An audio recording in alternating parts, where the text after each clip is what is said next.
ನಮಸ್ಕಾರ ವೀಕ್ಷಕರೇ, hello doctor ವಿಶೇಷ ಕಾರ್ಯಕ್ರಮಕ್ಕೆ ತಮ್ಮೆಲ್ಲರಿಗೂ ಕೂಡ ಆತ್ಮೀಯವಾದಂಥ ಸ್ವಾಗತ. ಮಾನವ ತನ್ನ ದಿನನಿತ್ಯದ ಒಂದಲ್ಲ ಒಂದು ಕಾರ್ಯಚಟುವಟಿಕೆಗಳಲ್ಲಿ ತನ್ನ ದೇಹದಲ್ಲಿರುವಂಥ ಅಂಗಾಂಗಗಳನ್ನು ಯಾವ ರೀತಿ ಸಂರಕ್ಷಣೆ ಮಾಡಿಕೊಳ್ಳಬೇಕು ಅನ್ನೋದನ್ನೇ ಕೂಡ ದಿನನಿತ್ಯ ಮರಿತಾ ಇದ್ದಾನೆ.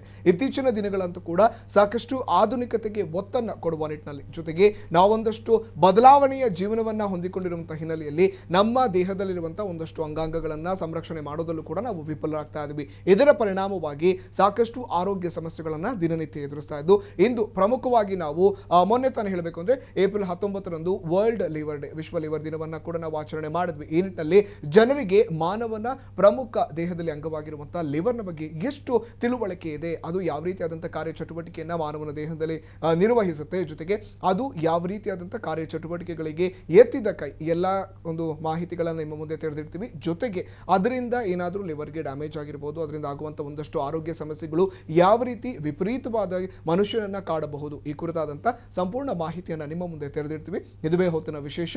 ಹೆಲೋ ಡಾಕ್ಟರ್, ನಾನು ನಾಚಪ್ಪ.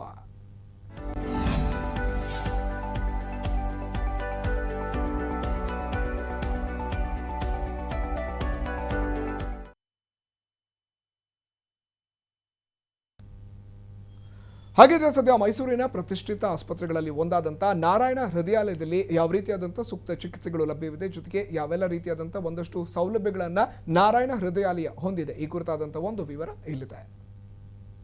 ನಾರಾಯಣ ಮಲ್ಟಿ ಸ್ಪೆಷಾಲಿಟಿ ಆಸ್ಪತ್ರೆ ದೇಶದಲ್ಲಿಯೇ ಅತಿ ವೇಗವಾಗಿ ಅಭಿವೃದ್ಧಿ ಹೊಂದುತ್ತಿರುವ ನಾರಾಯಣ ಹೆಲ್ತ್ನ ಒಂದು ಘಟಕ. 225 ಹಾಸಿಗೆಗಳ ಸಾಮರ್ಥ್ಯ, ಸುಸಜ್ಜಿತ ಆಪರೇಷನ್ ಥಿಯೇಟರ್ ಹಾಗೂ ನುರಿತ ತಜ್ಞ ವೈದ್ಯರನ್ನೊಳಗೊಂಡ ನಾರಾಯಣ ಮಲ್ಟಿ ಸ್ಪೆಷಾಲಿಟಿ ಆಸ್ಪತ್ರೆ ರೋಗಿಗಳ ಸೇವೆಗಾಗಿ ಉಚಿತ ಬಸ್ ವ್ಯವಸ್ಥೆಯನ್ನ ಕೂಡ ಒದಗಿಸಿದೆ. ವ್ಯಾಪಕ ಶ್ರೇಣಿಯ ವೈದ್ಯಕೀಯ ಸೇವೆಗಳನ್ನೊಳಗೊಂಡಿರುವ ನಾರಾಯಣ ಮಲ್ಟಿ ಸ್ಪೆಷಾಲಿಟಿ ಆಸ್ಪತ್ರೆಯಲ್ಲಿ cardiac science, critical care medicine, neuro science, ತುರ್ತು ಚಿಕಿತ್ಸೆ, ENT, internal medicine, gastro sciences, ನವಜಾತ ಶಿಶು ಆರೈಕೆ, ಕೀಲು ಮೂಳೆ ರೋಗ ಮತ್ತು ಜಾಯಿಂಟ್ ರೀಪ್ಲೇಸ್ಮೆಂಟ್, ಮಕ್ಕಳ ಆರೈಕೆ, ಮೂತ್ರಪಿಂಡ ಮತ್ತು ಮೂತ್ರಕೋಶ ಚಿಕಿತ್ಸೆ, ಪ್ರಸೂತಿ ಮತ್ತು ಸ್ತ್ರೀರೋಗ ಚಿಕಿತ್ಸೆ, ಪ್ಲಾಸ್ಟಿಕ್ ಸರ್ಜರಿ, ಶ್ವಾಸಕೋಶ ಚಿಕಿತ್ಸೆ, ಜನರಲ್ ಸರ್ಜರಿ, ಹೆಮಟಾಲಜಿ, ರೇಡಿಯಾಲಜಿ, ರೋಗಲಕ್ಷಣ ಶಾಸ್ತ್ರ, ಎಂಡೋಕ್ರೈನಾಲಜಿ, ಸಮಗ್ರ ಕ್ಯಾನ್ಸರ್ ಚಿಕಿತ್ಸಾ ವಿಭಾಗಗಳು ಲಭ್ಯ. ಹೆಚ್ಚಿನ ವಿವರಗಳಿಗಾಗಿ ಟೋಲ್ ಫ್ರೀ ಸಂಖ್ಯೆ 1860208028 ಸಂಪರ್ಕಿಸಿ. ನಾರಾಯಣ ಮಲ್ಟಿ ಸ್ಪೆಷಾಲಿಟಿ ಆಸ್ಪತ್ರೆ ಎಮರ್ಜೆನ್ಸಿ ಹೆಲ್ಪ್ ಲೈನ್ 9853998539.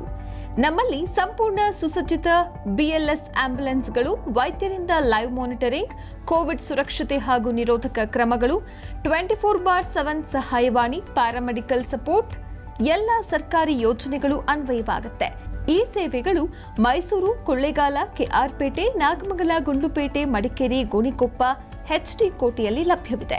ಮೈಸೂರಿಗೆ ಉಚಿತ ಪಿಕಪ್ ಸೇವೆ. ನಾರಾಯಣ ಮಲ್ಟಿ ಸ್ಪೆಷಾಲಿಟಿ ಆಸ್ಪತ್ರೆ, ಮೈಸೂರು.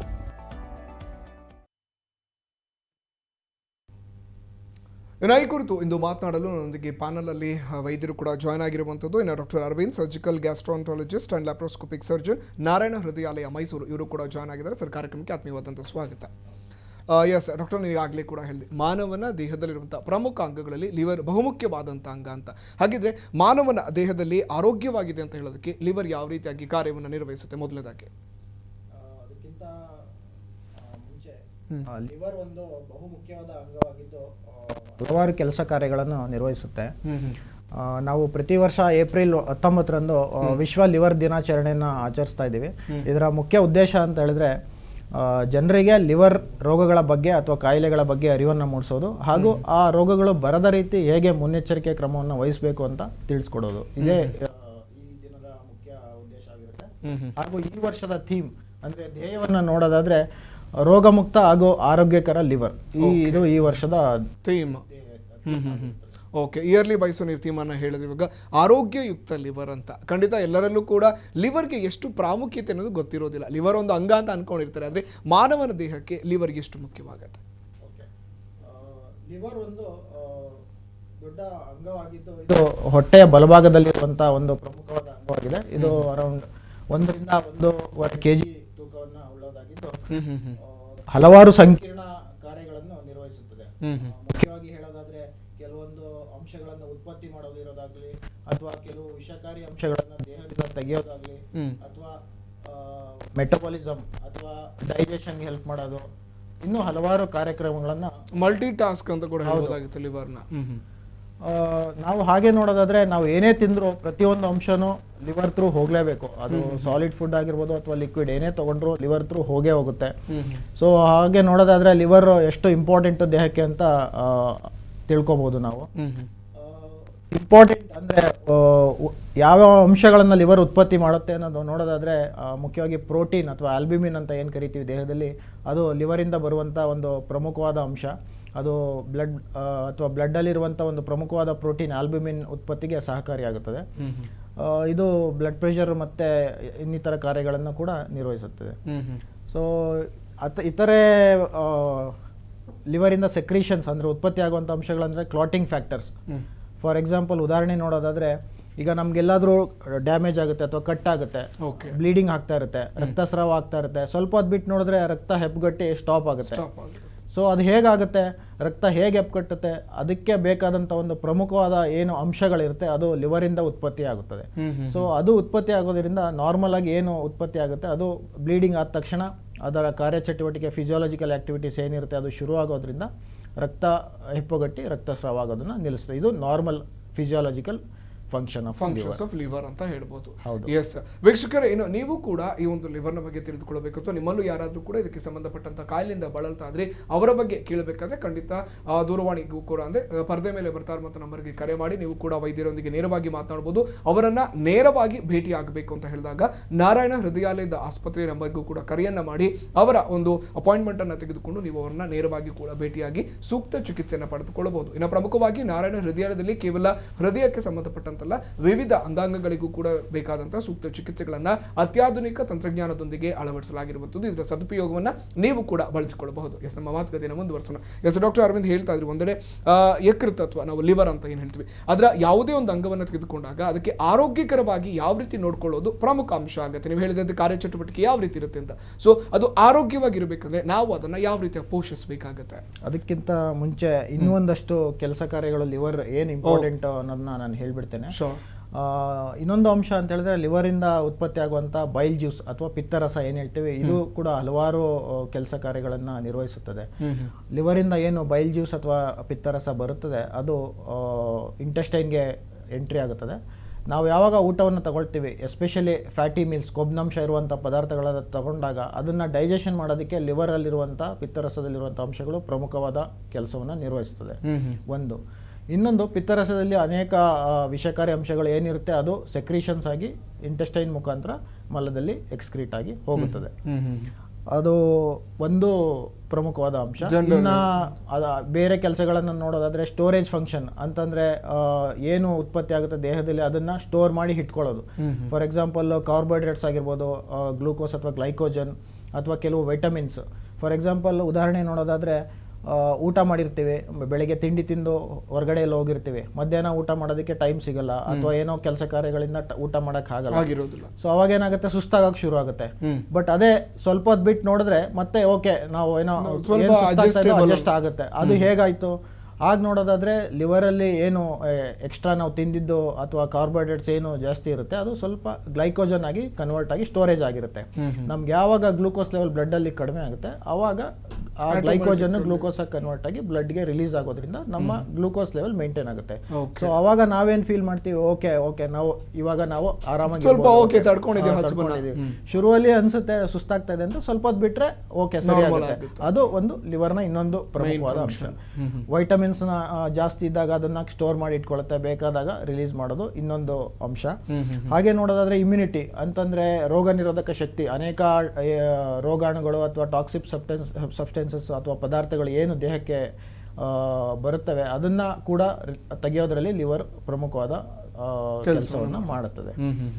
ಸೊ ಇದು ಮೇನ್ ಲಿವರ್ ಕಾರ್ಯಚಟುವಟಿಕೆಗಳು ಏನ್ ರೀತಿ ಇರುತ್ತೆ ಅನ್ನೋದು. ಇನ್ನು ಪ್ರಮುಖವಾಗಿ ನೋಡಿದ್ರೆ ಬ್ಲಡ್ ಪ್ಯೂರಿಫೈರ್ ಆಗು ಕೂಡ ಈ ನಮ್ಮ ಲಿವರ್ ಕಾರ್ಯವನ್ನು ನಿರ್ವಹಿಸುತ್ತೆ ಅಂತ ಹೇಳ್ತಾರೆ. ಯಾಕಂದ್ರೆ ಏನಾದ್ರೂ ಕೂಡ ಇನ್ಫೆಕ್ಷನ್ ಆಗಿರ್ಬೋದು ಅಥವಾ ಏನಾದ್ರು ಹೇಳಿದಾಗ ಲಿವರ್ ಅಲ್ಲಿ ಏನಾದ್ರೂ ಕೂಡ ವೀಕ್ ಆಗಿದೆ ಆ ರೀತಿಯಿಂದ ನಾವೇ ಅಸಂಪ್ಷನ್ ಮಾಡ್ಕೊಳ್ತೀವಿ ತಿಳಿದಿರೋರು. ಸೊ ಇದು ಬ್ಲಡ್ ಪ್ಯೂರಿಫೈರ್ ಆಗಿ ಹೇಗೆ ವರ್ಕ್ ಮಾಡುತ್ತೆ? ಖಂಡಿತ ಲಿವರಲ್ಲಿ ಕೆಲವು ಇಂಪಾರ್ಟೆಂಟ್ ಅಂದರೆ ಸ್ಪೆಷಲ್ ಸೆಲ್ಸ್ ಅಂತ ಹೇಳ್ತೀವಿ, ಮ್ಯಾಕ್ರೋಫೇಜಸ್ ಅಂತ ಹೇಳ್ತೀವಿ. ಅದು ಯಾವಾಗ ವಿಷಕಾರಿ ಅಥವಾ ರೋಗಾಣುಗಳು ಬರುತ್ತೆ ಅದು ಆ್ಯಕ್ಟಿವೇಟ್ ಆಗಿ ಅಲ್ಲೇ ಬ್ಲಡ್ಡಲ್ಲಿ ಎನಿ ನಾವು ಏನೇ ಪದಾರ್ಥ ತಿಂದಿದ್ದು ಇಂಟೆಸ್ಟೈನ್ ಅಥವಾ ಕರಳು ಮುಖಾಂತರ ಲಿವರ್ಗೆ ಹೋಗಲೇಬೇಕು ಫಸ್ಟ್. ಹೌದು. So liver is the first organ to encounter these organisms are toxic substances. So ಬಂದ ತಕ್ಷಣ ಏನಾಗುತ್ತೆ, ಅಲ್ಲಿ ಆಕ್ಟಿವೇಟ್ ಆಗೋದ್ರಿಂದ ಅಲ್ಲೇ ಅದನ್ನು ತನ್ನಲ್ಲಿರುವಂಥ ರೋಗ ನಿರೋಧಕ ಕಣಗಳಲ್ಲಿ ಅಥವಾ ಸೆಲ್ಗಳಲ್ಲಿ ಅಥವಾ ಅಂಶಗಳು ಏನಿರುತ್ತೆ ಅದು ತೆಗೆದು ಹಾಕೋದ್ರಿಂದ ಒಂದು ಪ್ಯೂರಿಫೈಯರ್ ಆಗಿ ಆ್ಯಕ್ಟ್ ಮಾಡುತ್ತೆ ಅಂತ ಹೇಳ್ಬೋದು. ಸೊ ಹಾಗಿದ್ರೆ ಇನ್ನು ನಾವು ಆರೋಗ್ಯವನ್ನು ಯಾವ ರೀತಿ ಕಾಪಾಡಿಕೊಳ್ಬೇಕು ಲಿವರ್ನದು ಅಂತ ಹೇಳ್ತೀವಿ. ಯಾಕಂದರೆ ಇತ್ತೀಚಿನ ದಿನಗಳಲ್ಲಿ ಸಾಕಷ್ಟು ಜೀವನ ಶೈಲಿಯೇ ಬದಲಾಗಿ ಹೋಗಿದೆ. ಮಾಡರ್ನ್ ಫುಡ್ ಆಗಿರ್ಬೋದು, ಬೇರೆ ರೀತಿಯಾದಂಥ ಆಲ್ಕೋಹಾಲಿಕ್ ಕನ್ಸಂಪ್ಷನ್ ಆಗಿರ್ಬೋದು, ಸ್ಮೋಕಿಂಗ್ ಆಗಿರ್ಬೋದು, ಬೇಡದೆ ಅಂತನೆಲ್ಲ ಕೂಡ ಆದಂಗೆ ಲಿವರ್ ಮೇಲೆ ತುಂಬ ಡ್ಯಾಮೇಜ್ ಬೀಳುತ್ತೆ. ಸೊ ಅದರ ಆರೋಗ್ಯವನ್ನು ಹೇಗೆ ಕಾಪಾಡಿಕೊಳ್ಬೇಕು ನಾವು ಮುಖ್ಯವಾಗಿ? ಆರೋಗ್ಯವನ್ನು ಹೇಗೆ ಕಾಪಾಡೋದು ಒಂದು ಇಂಪಾರ್ಟೆಂಟ್ ವಿಷಯ. ಅದಕ್ಕೆ ಮುಂಚೆ ಲಿವರಲ್ಲಿ ಯಾವ್ಯಾವುದು ಕಾಮನ್ ಆಗಿ ನಾರ್ಮಲ್ ಆಗಿ ಏನೇನು ಕಾಯಿಲೆಗಳು ಬರುತ್ತೆ ಅಂತ ಹೇಳ್ಬಿಡ್ತೀನಿ, ಸೊ ದಟ್ ಆ ಕಾಯಿಲೆ ಬರದೇ ಇರೋ ರೀತಿಯಲ್ಲಿ ಯಾವ ತರ ಹಾಗಿದ್ರೆ ಈ ಲಿವರ್ ಅನ್ನ ಯಾವ ರೀತಿ ತೊಂದರೆಗಳು ಕಾಡುತ್ತೆ, ಹಾಗಿದ್ರೆ ಯಾವ ರೀತಿ ಕಾಯಿಲೆಗಳು ಲಿವರ್ಗೆ ಅಟ್ಯಾಕ್ ಆಗ್ಬೋದು? ಓಕೆ, ಈಗ ಕಾಮನ್ ಆಗಿ ನಾವು ಎಲ್ಲಿ ಸಾಮಾನ್ಯವಾಗಿ ಎಲ್ಲ ಕಡೆ ನೋಡೋದಾದ್ರೆ ನಾವೇನೋ ಒಂದು ಕಾಯಿಲೆಗೆ ಅಥವಾ ನಾವು ಹೊಟ್ಟೆ ನೋವು ಅಂತ ಡಾಕ್ಟರ್ ಹತ್ರ ಹೋಗ್ತೀವಿ, ಅಲ್ಟ್ರಾಸೌಂಡ್ ಸ್ಕ್ಯಾನ್ ಅಂತ ಬರೀತಾರೆ. ಸೊ ಬರೆದಾಗ ನಾರ್ಮಲ್ ಆಗಿ ಕಾಮನ್ ಆಗಿ ಏನು ಕಾಣಿಸುತ್ತೆ ಅಂದ್ರೆ ಎಲ್ಲರಿಗೂ ಫ್ಯಾಟಿ ಲಿವರ್ ಅಂತ ಬರುತ್ತೆ. ಸೊ ಎಲ್ಲರಿಗೂ ಒಂಥರ ಟೆನ್ಷನ್, ಭಯ, ಸರ್ ಏನಿದು ಫ್ಯಾಟಿ ಲಿವರ್ ಅಂತ ಬರೆದಿದ್ದಾರೆ, ಏನಿದು ಅಂತ ಬರ್ತಾರೆ. ಸೊ ಇದು ಒಂದು ನಾರ್ಮಲ್ ಕಾಮನ್ ಆಗಿ ಸಾಮಾನ್ಯವಾಗಿ ಕಾಣಿಸುವಂತ ಒಂದು ಕಾಯಿಲೆಯಾಗಿ ಲಿವರ್ನ ಒಂದು ಪ್ರಮುಖವಾದ ಕಾಯಿಲೆ. ಫ್ಯಾಟಿ ಲಿವರ್ ಅಂತಂದ್ರೆ ಲಿವರ್ ಅಲ್ಲಿ ಕೊಬ್ಬಿನಾಂಶ ಜಾಸ್ತಿ ತುಂಬಿಕೊಳ್ಳೋದು. ಓಕೆ, ಎಷ್ಟೊಂದು ಸ್ಟೇಜಸ್ ಇರುತ್ತೆ, ಒಂದು ಸ್ಟೇಜ್ 1, ಸ್ಟೇಜ್ 2, ಸ್ಟೇಜ್ 3 ಆ ಥರ. ಫ್ಯಾಟಿ ಲಿವರ್ ತುಂಬಿಕೊಳ್ಳೋದ್ರಿಂದ ಏನೇನು ತೊಂದರೆ ಆಗ್ಬೋದು ಅದು ನೋಡೋಣ ಮುಂದೆ. ಒಂದು ಫ್ಯಾಟಿ ಲಿವರ್ ಕೊಬ್ಬಿನಾಂಶ ಜಾಸ್ತಿ ತುಂಬಿಕೊಳ್ಳೋದಾಗ್ಲಿ, ಅದು ಒಂದು ನಾರ್ಮಲ್ ಆಗಿ ಕಾಮನ್ ಆಗಿ ಸಿಗುವಂತ ಒಂದು ಕಾಯಿಲೆ. ಅದ್ ಬಿಟ್ರೆ ಹೆಪಟೈಟಿಸ್ ಅಂತ ಹೇಳ್ತೀವಿ, ಲಿವರ್ನ ಇನ್ಫ್ಲಮೇಷನ್ ಅಥವಾ ಊತ ಆಗೋದು. ಹೆಪಟೈಟಿಸ್ ಆಗೋದಕ್ಕೆ ಸಾಕಷ್ಟು ಕಾರಣಗಳಿದೆ. ವೈರಸ್ ಇಂದ ಆಗಿರ್ಬೋದು, for example hepatitis B virus, C virus, hepatitis A virus, E virus, D virus, ಎಷ್ಟೊಂದು ವೈರಸ್ಗಳಿದೆ. ಅಥವಾ ಟಾಕ್ಸಿಕ್ ಸಬ್ಸ್ಟೆನ್ಸಸ್, ಯಾವುದೇ ಒಂದು ಡ್ರಗ್ ಆಗಿರ್ಬೋದು, ಎಕ್ಸೆಸಿವ್ ಡ್ರಗ್ಸ್ ಇಂಟೇಕ್ ಆದಾಗ ತಗೊಂಡಾದಾಗ ಅಥವಾ ಯಾವುದೇ ಬೇರೆ ಪಾಯ್ಸನಿಂಗ್ ಸಬ್ಸ್ಟೆನ್ಸ್ ತಗೊಂಡಾದಾಗ ಲಿವರ್ ಡ್ಯಾಮೇಜ್ ಆಗ್ಬೋದು, ಆವಾಗ ಹೆಪಟೈಟಿಸ್ ಆಗ್ಬೋದು. ಕೆಲವೊಂದು ಬ್ಲಡ್ ಅಲ್ಲಿ ಪ್ರಾಬ್ಲಮ್ ಆದಾಗ ಹೆಪಟೈಟಿಸ್ ಆಗೋದು. ಇನ್ನು ಹಲವಾರು ಕಾರಣಗಳಿಂದ ಹೆಪಟೈಟಿಸ್ ಆಗ್ಬೋದು. ಮೂರನೇದು ಅಬ್ಸೆಸ್ ಅಥವಾ ಇನ್ಫೆಕ್ಷನ್ ಅಂತ ಹೇಳ್ತೀವಿ, ಲಿವರ್ ಅಲ್ಲಿ ಕ್ಯೂ ತುಂಬಿಕೊಳ್ಳೋದು. ಓಕೆ, ಅದಕ್ಕೂ ಕೂಡ ತುಂಬ ಕಾರಣಗಳಿರ್ಬೋದು. ಯಾವ ಪೇಷಂಟ್ಗೆ ಲಿವರಲ್ಲಿ ಕ್ಯೂ ತುಂಬಿಕೊಳ್ಳುತ್ತೆ, ಅದರಿಂದ ಏನು ಲಕ್ಷಣಗಳದು ಅದನ್ನು ಮುಂದೆ ನೋಡೋಣ. ಬೇರೆ ತೊಂದರೆ ನೋಡೋದಾದರೆ ಇನ್ನೊಂದು ಇಂಪಾರ್ಟೆಂಟ್ ಅಂತ ಹೇಳಿದ್ರೆ ಸಿರೋಸಿಸ್ ಆಫ್ ದಿ ಲಿವರ್ ಅಂತ ಹೇಳ್ತೀವಿ. ಯಾವುದೇ ಲಿವರ್ ಯಾವುದೇ ರೀತಿ ತೊಂದರೆಯಿಂದ ಡ್ಯಾಮೇಜ್ ಆದಾಗ ಕೊನೆ ಸ್ಟೇಜಿಗೆ ಹೋದಾಗ ಅದು ಸಿರೋಸಿಸ್ ಆಗೇನೆ ಕನ್ವರ್ಟ್ ಆಗೋದು. ಸೊ ಸಿರೋಸಿಸ್ ಆದಾಗ ಎಂಡ್ ಸ್ಟೇಜ್ಗೆ ಹೋದಾಗ ಅದು ಲಿವರ್ ಫೇಲ್ಯೂರ್ ಆಗೋಕ್ಕೆ ಶುರು ಆಗುತ್ತೆ. ಇನ್ನೊಂದು ಅತ್ಯಂತ ಮುಖ್ಯವಾದ ಲಿವರ್ ಪ್ರಾಬ್ಲಮ್ ಅಂತ ಹೇಳಿದ್ರೆ ಲಿವರ್ ಕ್ಯಾನ್ಸರ್. ಸೊ ಇದು ಲಿವರ್ನ ಕಾಯಿಲೆಗಳು. ಓಕೆ, ಹಾಗಾದ್ರೆ ಪ್ರಮುಖವಾಗಿ ಲಿವರ್ನ ಆರೋಗ್ಯ ಹದಗೆಡ್ತಾ ಇದೆ ಅಥವಾ ಡೇ ಬೈ ಡೇ ಅದನ್ನ ವೀಕ್ ಆಗ್ತಾ ಇದೆ ಅನ್ನೋದ್ರೆ ಪ್ರಮುಖ ಲಕ್ಷಣಗಳು ಹೇಗೆ ಗೋಚರಿಸುತ್ತೆ, ನಮಗೆ ಹೇಗೆ ಗೊತ್ತಾಗುತ್ತೆ ನಾವು ಇದರಿಂದ ಇನ್ನು ಬಳಲ್ತಾ ಇದೀವಿ ಅನ್ನೋದಾದ್ರೆ? ಹಾಗೆ ನೋಡೋದಾದ್ರೆ ಸಾಮಾನ್ಯವಾಗಿ ಲಿವರ್ ತೊಂದರೆ ಆದಾಗ ಯಾರಿಗಾದ್ರೂ ಒಂದು ಅನೆರೆಕ್ಸಿಯಾ ಅಂತ ಹೇಳ್ತೀವಿ, ಹೊಟ್ಟೆ ಹಸಿವಾಗೋದು ಕಡಿಮೆ ಆಗ್ಬೋದು, ಅಥವಾ ನಿಶಕ್ತಿ ಅಥವಾ ಸುಸ್ತಾಗೋ ಥರ ಆಗೋದು, ತೂಕ ಕಡಿಮೆ ಆಗೋದು, ಅಥವಾ ಜಾಂಡಿಸ್ ಆಗೋಕೆ ಶುರು ಆಗೋದು. ಇವೆಲ್ಲ ಕಾಮನ್ ಆಗಿ ಶುರುವಾಗುವಂಥ ಲಕ್ಷಣಗಳು. ಇನ್ನು ಮುಂದುವರೆದ್ರೆ ಲಿವರ್ ತುಂಬಾನೇ ಡ್ಯಾಮೇಜ್ ಆದಾಗ ಅಸೈಟಿಸ್ ಅಂತ ಹೇಳ್ತೀವಿ, ಹೊಟ್ಟೆಯಲ್ಲಿ ನೀರು ತುಂಬಿಕೊಳ್ಬೋದು ಅಥವಾ ಕೈ ಕಾಲುಗಳಲ್ಲಿ ನೀರು ತುಂಬಿಕೊಂಡಾಗ ಆಗೋದು. ಪೋರ್ಟಲ್ ಹೈಪರ್ಟೆನ್ಷನ್ ಅಂತ ಹೇಳ್ತೀವಿ, ಬ್ಲೀಡಿಂಗ್ ಆಗ್ಬೋದು, ಬ್ಲಡ್ ವಾಮಿಟ್ ಆಗೋದು ಅಥವಾ ಮಲದಲ್ಲಿ ರಕ್ತ ಹೋಗೋದು. ಇನ್ನೂ ಹಲವಾರು ರೀತಿಯ ಲಕ್ಷಣಗಳು ಕಾಣಿಸ್ಕೋಬಹುದು. ಬಟ್ ಒಂದು ಇಲ್ಲಿ ಗಮನಿಸಬೇಕಾದಂಥ ಅಂಶ ಅಂತ ಹೇಳಿದ್ರೆ, ಲಿವರು ಡ್ಯಾಮೇಜ್ ಆದಾಗ ಇನಿಷಿಯಲಿ ಅಂದರೆ ಶುರುವಲ್ಲಿ ಯಾವಾಗಲೂ ನಾರ್ಮಲ್ ಆಗಿ ಲಕ್ಷಣಗಳು ಕಾಣಿಸೋದಿಲ್ಲ. ಯಾವಾಗ ಲಕ್ಷಣಗಳು ಕಾಣಿಸ್ತಾ ಇದೆ ಅಂತ ಹೇಳಿದ್ರೆ ಆವಾಗ ಆಲ್ರೆಡಿ ಲಿವರ್ ತುಂಬಾನೇ ಡ್ಯಾಮೇಜ್ ಆಗಿದೆ ಅಂತ ತಿಳ್ಕೋಬೇಕು. ಸೊ ಆದಷ್ಟು ಬೇಗ ತಕ್ಷಣ ಏನಾದರೂ ಸ್ವಲ್ಪ ಲಕ್ಷಣಗಳು ಕಂಡ ತಕ್ಷಣನೇ ತಜ್ಞ ವೈದ್ಯರನ್ನ ಅಥವಾ ಡಾಕ್ಟರ್ನ ಭೇಟಿ ಮಾಡಿ ಪರಿಹಾರ ಮಾಡ್ಕೊಳ್ಳೋದು ಬೆಟರ್. ಯಾಕೆಂದ್ರೆ ಲಿವರಲ್ಲಿ ಲಕ್ಷಣಗಳು ಕಾಣಿಸ್ಕೊಳ್ತಾ ಇದೆ ಅಂತಂದ್ರೆ, ಯಾಕೆಂದ್ರೆ ಲಿವರ್ಗೆ ತುಂಬಾ ರಿಸರ್ವ್ ಇರುತ್ತೆ, ಏನೇ ಸ್ವಲ್ಪ ಡ್ಯಾಮೇಜ್ ಆದ್ರೂ ತಡ್ಕೊಳ್ಳೋಂಥ ಕೆಪಾಸಿಟಿ ಇರುತ್ತೆ. ಸೊ ಅದರಿಂದ ಆಗದೆ ಇರುವಾಗ ಅಷ್ಟೇ ಲಕ್ಷಣಗಳು ಕಾಣಿಸ್ಕೊಳ್ಳೋದು. ಎಕ್ಸೆಸ್ ಲೆವೆಲ್ ಹೋದಾಗ ಮಾತ್ರ ತೊಂದರೆಗಳು ಕಾಣಿಸ್ಕೊಳ್ಳುತ್ತೆ. ಸೊ ಆ ಲೆವೆಲ್ಗೆ ಹೋಗಿದೆ ಅಂದ್ರೆ ಲಿವರ್ ಸೀರಿಯಸ್ ಡ್ಯಾಮೇಜ್ ಆಗಿದೆ ಅಂತ. ಸೊ ಆ ಲೆವೆಲ್ಗೆ ಹೋಗೋದಕ್ಕಿಂತ ಮುಂಚೆನೆ ಡಾಕ್ಟರ್ನ ಮೀಟ್ ಮಾಡೋದು ಬೆಟರ್.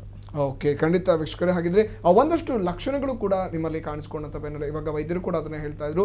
ಒಂದಷ್ಟು ಚಿಕ್ಕ ಚಿಕ್ಕ ತೊಂದರೆಗಳಾದಾಗ ಲಿವರ್ ಅದನ್ನ ಸ್ವತಃ ರೆಡಿ ಮಾಡ್ಕೊಳ್ತಾ ಅಥವಾ ತಡೆಯುವಂತ ಶಕ್ತಿ ಅದರಲ್ಲಿರುತ್ತೆ.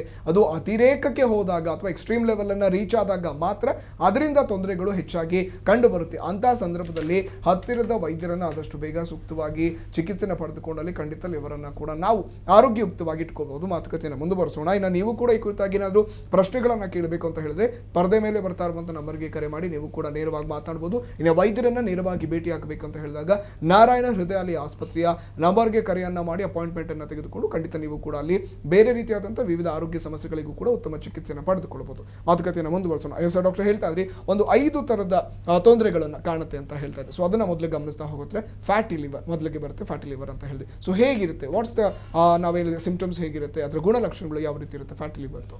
ಓಕೆ, ಫ್ಯಾಟಿ ಲಿವರ್ ಇನಿಷಿಯಲಿ ಏನು ಫ್ಯಾಟ್ ಅಥವಾ ಕೊಬ್ಬಿನಾಂಶ ಲಿವರಲ್ಲಿ ಜಾಸ್ತಿಯಾಗಿ ತುಂಬಿಕೊಳ್ಳುತ್ತೆ. ಶುರುವಲ್ಲಿ ನೋಡಿದ್ರೆ ಯಾವುದೇ ಲಕ್ಷಣಗಳು ಇರೋದಿಲ್ಲ. ಜಸ್ಟ್ ನಾವು ಅಲ್ಟ್ರಾಸೌಂಡ್ ಸ್ಕ್ಯಾನ್ ಬೇರೆ ಯಾವುದಾದ್ರೂ ಕಾರಣಕ್ಕೋಸ್ಕರ ಮಾಡಿಸಿದಾಗ ಅವಾಗ ಅಷ್ಟೇ ಗೊತ್ತಾಗುತ್ತೆ. ಸೊ ಬಟ್ ನಮಗೇನು ತೊಂದರೆ ಕಾಣಿಸ್ತಾ ಇರಲ್ಲ, ಅದು ಇನಿಷಿಯಲ್ ಸ್ಟೇಜಲ್ಲಿ. ಓಕೆ, ಬಟ್ ಅದೇ ಮುಂದುವರೆದು ಏನಾಗುತ್ತೆ, ಹೆಪಟೈಟಿಸ್ ಆಗ್ಬೋದು, ಜಾಸ್ತಿಯಾಗಿ ಕೊನೆಗೆ ಸಿರೋಸಿಸ್ ಅಂತ ಹೇಳ್ತೀವಿ. ನಾನು ಹೇಳಿದೆ ಲಾಸ್ಟ್ ಸ್ಟೇಜ್ ಹೋದರೆ ಫೈನಲ್ ಸ್ಟೇಜ್ಗೆ ಹೋದರೆ ಸಿರೋಸಿಸ್ ಆಗಿ ಕನ್ವರ್ಟ್ ಆಗ್ಬೋದು. ಸೊ ಇಂಪಾರ್ಟೆಂಟ್, ಇವಾಗಿನ ಆಧುನಿಕ ಶೈಲಿಯಲ್ಲಿ ಫ್ಯಾಟಿ ಲಿವರ್ ಒಂದು ಕಾಮನೆಸ್ಟ್ ಕಾಸ್ ಆಫ್ ಸಿರೋಸಿಸ್ ಆಗಿ ಕನ್ವರ್ಟ್ ಆಗ್ತಾ ಇದೆ. ನಮ್ಮ ಬದಲಾದ ಜೀವನ ಶೈಲಿಯಲ್ಲಿ ದೈಹಿಕ ಚಟುವಟಿಕೆಗಳು ಕಡಿಮೆ ಆಗೋದಿರ್ಬೋದು, ಅಥವಾ ತಿನ್ನೋ ಆಹಾರ ಪದ್ಧತಿ ಚೇಂಜ್ ಆಗಿರೋದ್ರಿಂದ ಇರ್ಬೋದು, ಎಕ್ಸೆಸಿವ್ ಅಂದರೆ ಕೊಬ್ಬಿನಾಂಶ ಜಾಸ್ತಿ ತಿನ್ನೋದ್ರಿಂದ ಅಥವಾ ಕನ್ಸಂಪ್ಷನ್ ಜಾಸ್ತಿ ಆಗ್ತಾ ಇರೋದ್ರಿಂದ ಲಿವರಲ್ಲಿ ಕೊಬ್ಬಿನಾಂಶ ಸೇರ್ಕೊಳ್ಳೋದ್ರಿಂದ ಹಲವಾರು ರೀತಿಯ ತೊಂದರೆಗಳು ಶುರುವಾಗಬಹುದು. ಓಕೆ, ಖಂಡಿತ ಡಾಕ್ಟರ್. ಒಬ್ರು ಕಾಲರ್ ಇದ್ದಾರೆ, ಅವ್ರ ಜೊತೆ ಮಾತನಾಡೋಣ. ಹಲೋ. ಹಲೋ, ನಮಸ್ತೆ ಮೇಡಮ್, ನಿಮ್ಮ ಹೆಸರು? ಚೈತ್ರ ಅಂತ. ಎಲ್ಲಿಂದ ಕರೆ ಮಾಡ್ತಾ ಇದ್ದೀರಾ? ಮೈಸೂರಿಂದ. ಓಕೆ, ಯಾರ ಬಗ್ಗೆ ಕೇಳಬೇಕಾಗಿತ್ತು? ಸರ್, ನನ್ನ ಮಗನ ಬಗ್ಗೆ ಕೇಳಿ. ಖಂಡಿತ ಡಾಕ್ಟರ್ ಅರವಿಂದ್ ಅವರಿದ್ರೆ, ಅವ್ರ ಜೊತೆ ಮಾತನಾಡಿ. ಹಲೋ. ಹಲೋ, ಹಲೋ ಚೈತ್ರ ಅವರೇ ಹೇಳಿ. ಚೈತ್ರ ಅವ್ರೆ ನಮಸ್ಕಾರ. ಸರ್, ನನ್ನ ಮಗನಿಗೆ ಇವಾಗ 11 years ಇಲ್ಲ. ಹಲೋ. ಹಾ, ಹೇಳಿ ಅಮ್ಮ. ಸರ್, ಅವನಿಗೆ ಜಾಂಡಿಸ್ ಅಟ್ಯಾಕ್ ಆಗಿತ್ತು ಇವಾಗ ರೀಸೆಂಟ್ ಆಗಿ ಒಂದು 15 days ಬ್ಯಾಕ್. ಅವನಿಗೆ ವಯಸ್ಸು ಎಷ್ಟು ಅವನಿಗೆ? ಇವಾಗ 11 years ಸರ್. 11 years. ಓಕೆ. ಅದು ಸರ್, ಬ್ಲಡ್ ಟೆಸ್ಟ್ ಮಾಡಿಸಿದಾಗ 4.70 ಅಂತ ಬೇರೆ ಟೋಟಲ್ ಬಂದಿತ್ತು. ಓಕೆ. ಮತ್ತೆ ಇನ್ನೊಂದು ಡೈರೆಕ್ಟ್ 4.52 ಅಂತ ಇತ್ತು. ಓಕೆ ಸರ್, ಅದಕ್ಕೆ ಕೇಳಬೇಕಿತ್ತು, ಏನೋ ತೊಂದರೆ ಇಲ್ವಾ ಹೋಗ್ಬೋದಲ್ವಾ ಅಂತ. ಖಂಡಿತ ತೊಂದರೆ ಇಲ್ಲ ಅಂತ ಹೇಳೋಕ್ಕಾಗಲ್ಲಮ್ಮ. ಏಕೆಂದರೆ ಬಿಲಿರುಬಿನ್, ನಾರ್ಮಲ್ ಬಿಲಿರುಬಿನ್ 1ಗಿಂತ ಕಡಿಮೆ ಇರುತ್ತೆ. ಎಸ್ಪೆಷಲಿ ಡೈರೆಕ್ಟ್ ಬಿಲಿರುಬಿನ್ 0.2, 0.1 ಈ ಲೆವೆಲಲ್ಲಿ ಇರುತ್ತೆ. ಸೊ ಆಲ್ಮೋಸ್ಟ್ ಡೈರೆಕ್ಟ್ ಬಿಲಿರುಬಿನ್ನೇ 4 ಹತ್ರ ಇದೆ ಅಂತ ಹೇಳಿದ್ರೆ ತೊಂದರೆ ಅಂತೂ ಖಂಡಿತ ಇರುತ್ತೆ. ಇನ್ನೂ ಜಸ್ಟ್ ಬಿಲಿರುಬಿನ್ ಲೆವೆಲ್ಗೆ ಅಷ್ಟೇ ಏನು ಇದರಿಂದ ತೊಂದರೆ ಅಂತ ಹೇಳೋಕ್ಕಾಗಲ್ಲ. ಇನ್ನೂ ಫರ್ದರ್ ಟೆಸ್ಟ್ಗಳನ್ನ ಮಾಡಬೇಕಾಗುತ್ತೆ, ಅಥವಾ ಕಂಪ್ಲೀಟ್ ಲಿವರ್ ಫಂಕ್ಷನ್ ಟೆಸ್ಟ್ ಅಂತ ಹೇಳ್ತೀವಿ. ಅದೆಲ್ಲ ಫಂಕ್ಷನ್ ನೋಡಿಕೊಂಡು ಯಾವ ಥರ ಯಾವುದರಿಂದ ತೊಂದರೆ ಆಗ್ತಿದೆ ಅಥವಾ ಅದು ಬೇರೆ ಏನಾದರೂ ಟೆಸ್ಟ್ಗಳು ಬೇಕಾ ಅದು ನೋಡಿಕೊಂಡು ಡಿಸೈಡ್ ಮಾಡಬೇಕಾಗುತ್ತಮ್ಮ. ತೊಂದರೆ ಅಂತೂ ಖಂಡಿತ ಇರುತ್ತೆ. ಡಾಕ್ಟ್ರನ್ನ ಮೀಟ್ ಮಾಡೋದು ಬೆಟರ್. ಅದೇ ಸರ್, ಹೆಪಟೈಟಿಸ್ ಎ ಸರ್ ಇವ್ರಿಗೆ ಅಟ್ಯಾಕ್ ಆಗಿರೋ, ಅದನ್ನು ಮಾಡ್ತಿದ್ವಿ ಜೇಕಸ್ ಹಾಸ್ಪಿಟಲ್.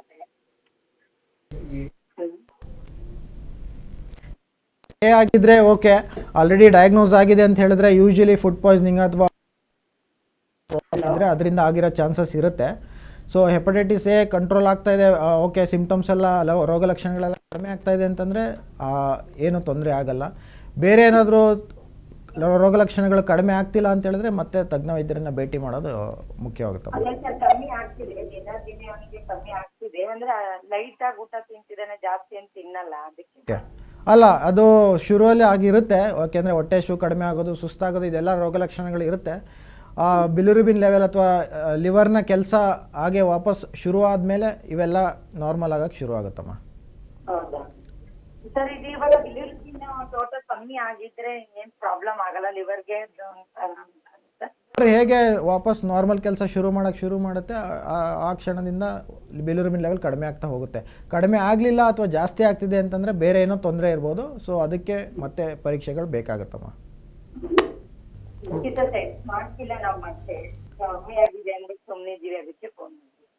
ಹೇಳಿದ್ರೆ ನಿಮಗೆ ಹೇಗೆ ಅದು ಕಣ್ಣಲ್ಲಿ ಜಾಂಡಿಸ್ ಅಂಶ ಕಡಿಮೆ ಆಗ್ತಾ ಇರಬೇಕು ಅಥವಾ ಟೆಸ್ಟ್ ಮಾಡಿದಾಗ ಗೊತ್ತಾಗಬೇಕು. ನೀವೇ ಅಂದ್ಕೊಂಡು ಕಡಿಮೆ ಆಗಿದೆ ಅಂದ್ಕೊಳ್ಳೋದು ತಪ್ಪಾಗುತ್ತೆ. ಧನ್ಯವಾದಗಳು ಚೈತ್ರ ಅವರಿಗೆ ಕರೆ ಮಾಡೋದಕ್ಕಾಗಿ. ವೀಕ್ಷಕರೇ, ಒಂದು ವಿಚಾರ ಅಂತ ಹೇಳಿದಾಗ ಯಾವುದೇ ಒಂದು ಕಾಯಿಲೆ ಇರ್ಬೋದು ಅಥವಾ ಆರೋಗ್ಯ ಸಮಸ್ಯೆಗಳನ್ನ ನಮಗೆ ನಾವೇ ಅಸಂಪ್ಷನ್ ಮಾಡ್ಕೊಂಡು ಓಕೆ ಇದು ನೋಡಿದಾಗ ಜನರಲ್ ಆಗಿ ಒಂದಷ್ಟು ಮಾತುಗಳನ್ನ ಹೇಳ್ತಾರೆ, ಓಕೆ ಕಡಿಮೆ ಆಗಿರ್ಬೋದು ನೋಡಿದ್ರೆ ಅಂತ. ದಯವಿಟ್ಟು ಆ ರೀತಿಯ ತಪ್ಪುಗಳನ್ನ ಮಾಡಬೇಡಿ. ಸೂಕ್ತ ವೈದ್ಯರಿದ್ದಾರೆ, ದಯವಿಟ್ಟು ಅವರನ್ನ ಸಂಪರ್ಕಕ್ಕೆ ತೆಗೆದುಕೊಂಡು ಸೂಕ್ತ ಸಮಯದಲ್ಲಿ ಸೂಕ್ತ ಚಿಕಿತ್ಸೆಯನ್ನ ನೀಡೋ ಮೂಲಕ ನೀವು ಕೂಡ ನಿಮ್ಮ ಆರೋಗ್ಯವನ್ನ ಕಾಪಾಡಿಕೊಳ್ಳಿ. ನಿಮಗೆ ನೀವೇ ಡಯಾಗ್ನೋಸ್ ಮಾಡಿಕೊಂಡು ಸೆಲ್ಫ್ ಡಾಕ್ಟರ್ ಆಗೋದಕ್ಕೆ ಹೋಗಬೇಡಿ ಅಂತ ಹೇಳ್ತಾ ಮಾತುಕತೆಯನ್ನ ಮುಂದುವರ್ಸೋಣ. ಎಸ್ ಡಾಕ್ಟರ್, ಹೇಳ್ತಾ ಇದ್ವಿ ಫ್ಯಾಟಿ ಲಿವರ್ ಬಗ್ಗೆ ಮಾತನಾಡ್ತಾ ಇದ್ವಿ. ಸೊ ಅದು ಇನಿಷಿಯಲ್ ಸ್ಟೇಜ್, ಜನರಲಿ ಅದು ಗೊತ್ತಾಗೋದಿಲ್ಲ ಅಂತ ಹೇಳ್ತಾರೆ. ಅದು ಯಾವ ರೀತಿಯಾದಂಥ ಸಿವಿಯರ್ ಎಕ್ಸ್ಟ್ರೀಮ್ ಲೆವೆಲ್ಗೂ ಹೋಗ್ಬೋದು ಹಾಗಿದ್ರೆ ಫ್ಯಾಟಿ ಲಿವರ್ ಇಂದನೇ? ಅದೇ ಹೇಳಿದಾಗೆ ಇದು ಫ್ಯಾಟಿ ಲಿವರ್ ಹೆಪಟೈಟಿಸ್ ಆಗ್ಬೋದು, ಫ್ಯಾಟಿ ಲಿವರ್ ಹೆಪಟೈಟಿಸ್ ಅಂತ ಹೇಳ್ತೀವಿ, ಅಥವಾ ಕೊನೆ ಸ್ಟೇಜ್ಗೆ ಹೋದ್ರೆ ಸಿರೋಸಿಸ್. ಸಿರೋಸಿಸ್ಗೆ ಹೋದ್ಮೇಲೆ it is the risk factor for cancer. Any cirrhosis due to any cause is a risk factor for liver cancer. So ಆ ಸ್ಟೇಜ್ಗೆ ಹೋಗೋದಕ್ಕೆ ಮುಂಚೆನೆ ಪ್ರಿವೆಂಟಿವ್ ಮೆಷರ್ಸ್ ಅಥವಾ ಟ್ರೀಟ್ಮೆಂಟ್ ತಗೊಳ್ಳೋದು ಬೆಟರ್. ಸೊ ಫ್ಯಾಟಿ ಲಿವರ್ನ ನೋಡೋದಾದ್ರೆ, ಒಂದು ಏನಕ್ಕೆ ಫ್ಯಾಟಿ ಲಿವರ್ ಆಗ್ತದೆ, ದೇಹದಲ್ಲಿ ಕೊಬ್ಬಿನಾಂಶ ಜಾಸ್ತಿ ಆಗಿರೋದ್ರಿಂದ, ಕೊಲೆಸ್ಟ್ರಾಲ್ ಅಂಶ ಜಾಸ್ತಿ ಆಗಿರೋದ್ರಿಂದ ಲಿವರಲ್ಲಿ ಸೇರ್ಕೊಳ್ತಾ ಇದೆ. ಸೊ ಅದನ್ನ ಕಡಿಮೆ ಮಾಡೋದಕ್ಕೆ ಟ್ರೈ ಮಾಡಬೇಕು. ಹೇಗೆ ಕಡಿಮೆ ಮಾಡ್ಬೋದು? ಒಂದು, ದೈಹಿಕ ಚಟುವಟಿಕೆಗಳು, ನಿಯಮಿತವಾಗಿ ದೈಹಿಕ ವ್ಯಾಯಾಮಗಳು, ಆದಷ್ಟು ತೂಕ ಕಡಿಮೆ ಮಾಡ್ಕೊಳ್ಳೋದಕ್ಕೆ ಟ್ರೈ ಮಾಡಿದೆ. ಎಸ್ಪೆಷಲಿ ಒಬೆಸಿಟಿ ಅಥವಾ ಬೊಜ್ಜು ಇರುವಂತವ್ರು, ಅವರಿಗೆ ಫ್ಯಾಟಿ ಲಿವರ್ ಆಗಿರುವಂತ ಚಾನ್ಸಸ್ ಜಾಸ್ತಿ ಇರುತ್ತೆ.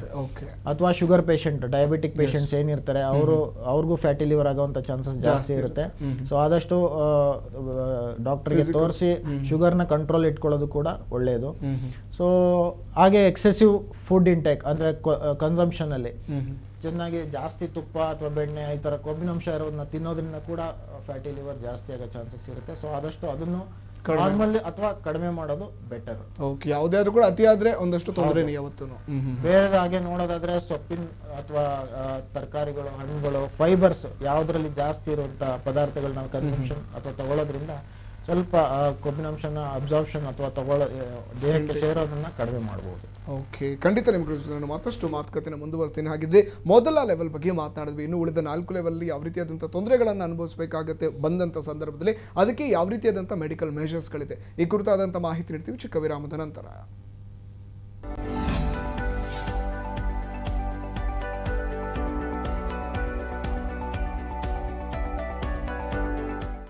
ವಿರಾಮದ ನಂತರ ಹೆಲೋ ಡಾಕ್ಟರ್ ವಿಶೇಷ ಕಾರ್ಯಕ್ರಮಕ್ಕೆ ಮತ್ತೆ ಸ್ವಾಗತ. ಇವತ್ತು ನಾವು ಕೂಡ ಲಿವರ್ನ ಒಂದಷ್ಟು ಆರೋಗ್ಯವನ್ನು ಯಾವ ರೀತಿ ಕಾಪಾಡಿಕೊಳ್ಳಬೇಕು ಅನ್ನೋದು ಕುರಿತು ಮಾತುಕತೆ ನಡೆಸ್ತಾ ಇರುವಂಥದ್ದು. ಇನ್ನು ಮೈಸೂರಿನ ಪ್ರತಿಷ್ಠಿತ ಆಸ್ಪತ್ರೆಗಳಲ್ಲಿ ಒಂದಾದಂಥ ನಾರಾಯಣ ಹೃದಯಾಲಯದಲ್ಲಿ ಇದೀಗ ಸಾಕಷ್ಟು ವೈದ್ಯರ ತಂಡದಿಂದಲೇ ಕೂಡ ಉತ್ತಮ ಚಿಕಿತ್ಸೆಯನ್ನು ಕೂಡ ನೀಡಲಾಗ್ತಾ ಇರುವಂಥದ್ದು. ನಿಮ್ಮ ಆರೋಗ್ಯದ ಯಾವುದೇ ಸಮಸ್ಯೆಗಳಿದ್ದರೂ ಕೂಡ ಸೂಕ್ತ ಚಿಕಿತ್ಸೆಯನ್ನು ನಾರಾಯಣ ಹೃದಯಾಲಯದಲ್ಲಿ ಪಡೆದುಕೊಳ್ಳಬಹುದು. ಹಾಗೆ ನಮ್ಮ ಮಾತುಕತೆಯನ್ನು ಮುಂದುವರಿಸೋಣ. ಇನ್ನು ವೀಕ್ಷಕರೇ, ನೀವು ಕೂಡ ಕಾರ್ಯಕ್ರಮದಲ್ಲಿ ಲಿವರ್ನ ಬಗ್ಗೆ, ನಿಮ್ಮವರ ಬಗ್ಗೆ ಏನಾದರೂ ಕೂಡ ತೊಂದರೆಗಳಿದ್ದಲ್ಲಿ ತಿಳಿದುಕೊಳ್ಳಬೇಕಾದಲ್ಲಿ, ಮಾಹಿತಿಯನ್ನು ಪಡೆದುಕೊಳ್ಳಬೇಕು ಅಂತ ಹೇಳಿದ್ರೆ ಸ್ಕ್ರೀನ್ನ ಪರದೆ ಮೇಲೆ ಬರ್ತಾ ಇರುವಂಥ ನಂಬರ್ಗೆ ಕರೆ ಮಾಡಿ ನೀವು ಕೂಡ ಮಾತನಾಡಬಹುದು. ಅಥವಾ ವೈದ್ಯರನ್ನೇ ನೇರವಾಗಿ ಭೇಟಿಯಾಗಬೇಕು ಅಂತ ಹೇಳಿದ ಸಂದರ್ಭದಲ್ಲಿ ನಾರಾಯಣ ಹೃದಯಾಲಯದ ನಂಬರ್ಗೆ ಕರೆ ಮಾಡಿ ಅಪಾಯಿಂಟ್ಮೆಂಟ್ ಅನ್ನು ತೆಗೆದುಕೊಂಡು ವೈದ್ಯರನ್ನ ನೇರವಾಗಿ ಭೇಟಿಯಾಗಬಹುದು. ಮನೆ ಹಾಗೆ ಡಾಕ್ಟರ್ ಅರವಿಂದ್ ಇದ್ದಾರೆ, ಅವ್ರ ಜೊತೆ ಮಾತುಕತೆ ಮುಂದುವರಿಸೋಣ.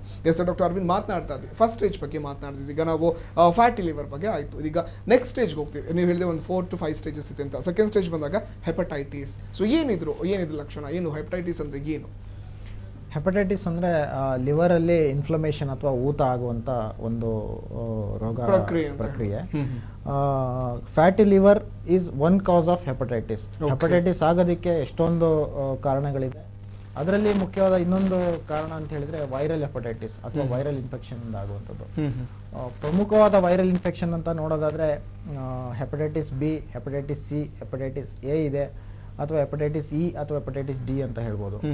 ಹೆಪಟೈಟಿಸ್ ಎ ಮತ್ತು ಹೆಪಟೈಟಿಸ್ ಇ ಏನಿದೆ, ಮುಖ್ಯವಾಗಿ ಫುಡ್ ಅಥವಾ ನೀರಿನ ಒಂದು ಇನ್ಫೆಕ್ಷನ್ ಇಂದ ಆಗೋದ್ರಿಂದ, ಕಲುಷಿತಗೊಂಡು ನೀರನ್ನು ತಗೊಳ್ಳೋದ್ರಿಂದ ಹರಡುವಂಥ ಚಾನ್ಸಸ್ ಜಾಸ್ತಿ ಇದೆ. ಬಟ್ ನಮಗೆ ಇಂಪಾರ್ಟೆಂಟ್ ಆಗಿರುವಂಥ ಹೆಪಟೈಟಿಸ್ ಅಂತ ಹೇಳಿದ್ರೆ ಹೆಪಟೈಟಿಸ್ ಬಿ ಮತ್ತು hepatitis C.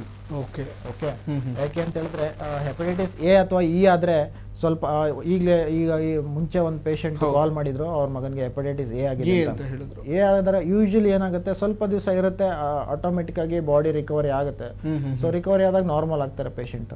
But hepatitis B ಮತ್ತೆ ಸಿ ಏನಿದೆ, ಅದು ಒಂದ್ಸಲ ಇನ್ಫೆಕ್ಷನ್ ಆದ್ರೆ ವಾಪಸ್ ತಕ್ಷಣ ಹೋಗೋದು ಕಷ್ಟ.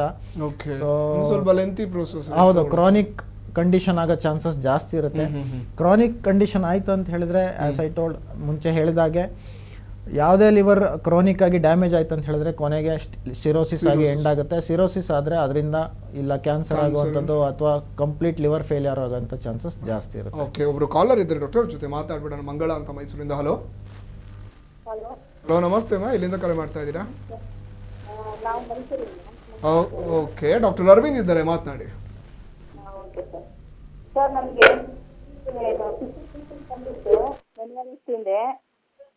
ಜೋರಾಗಿ ಮಾತಾಡಿ. ಮಾತಾಡ್ತೀರಾ? ನಿಮ್ಮ ವಾಯ್ಸ್ ಕ್ಲಿಯರ್ ಇಲ್ಲ.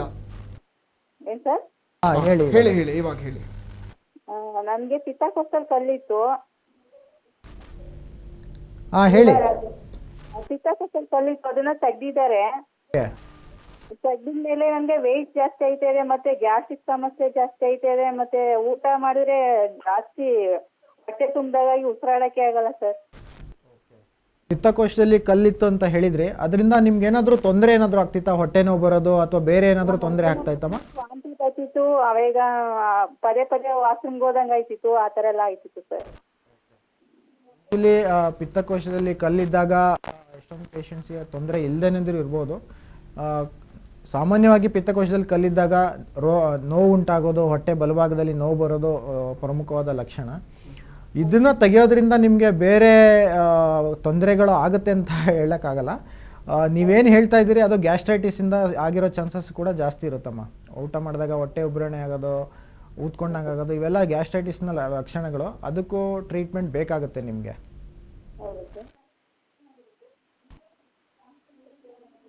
ಓಕೆ, ಹೇಳಿ ಮೇಡಮ್, ಹೇಳಿ. ಮುಂದೆ ಏನ್ ಮಾಡ್ಬೋದು ಸರ್ ಅದಕ್ಕೋಸ್ಕರ? ನೀವು ಸ್ಪೈಸಿ ಫುಡ್ ಅಥವಾ ಆಯಿಲ್ ಫುಡ್ ಇರುವಂಥದ್ದನ್ನ ಕಡಿಮೆ ತಗೊಳ್ಳಿ. ಕಾಫಿ ಟೀ ಕುಡಿಯೋದನ್ನ ಆದಷ್ಟು ಕಡಿಮೆ ಮಾಡಬೇಕು.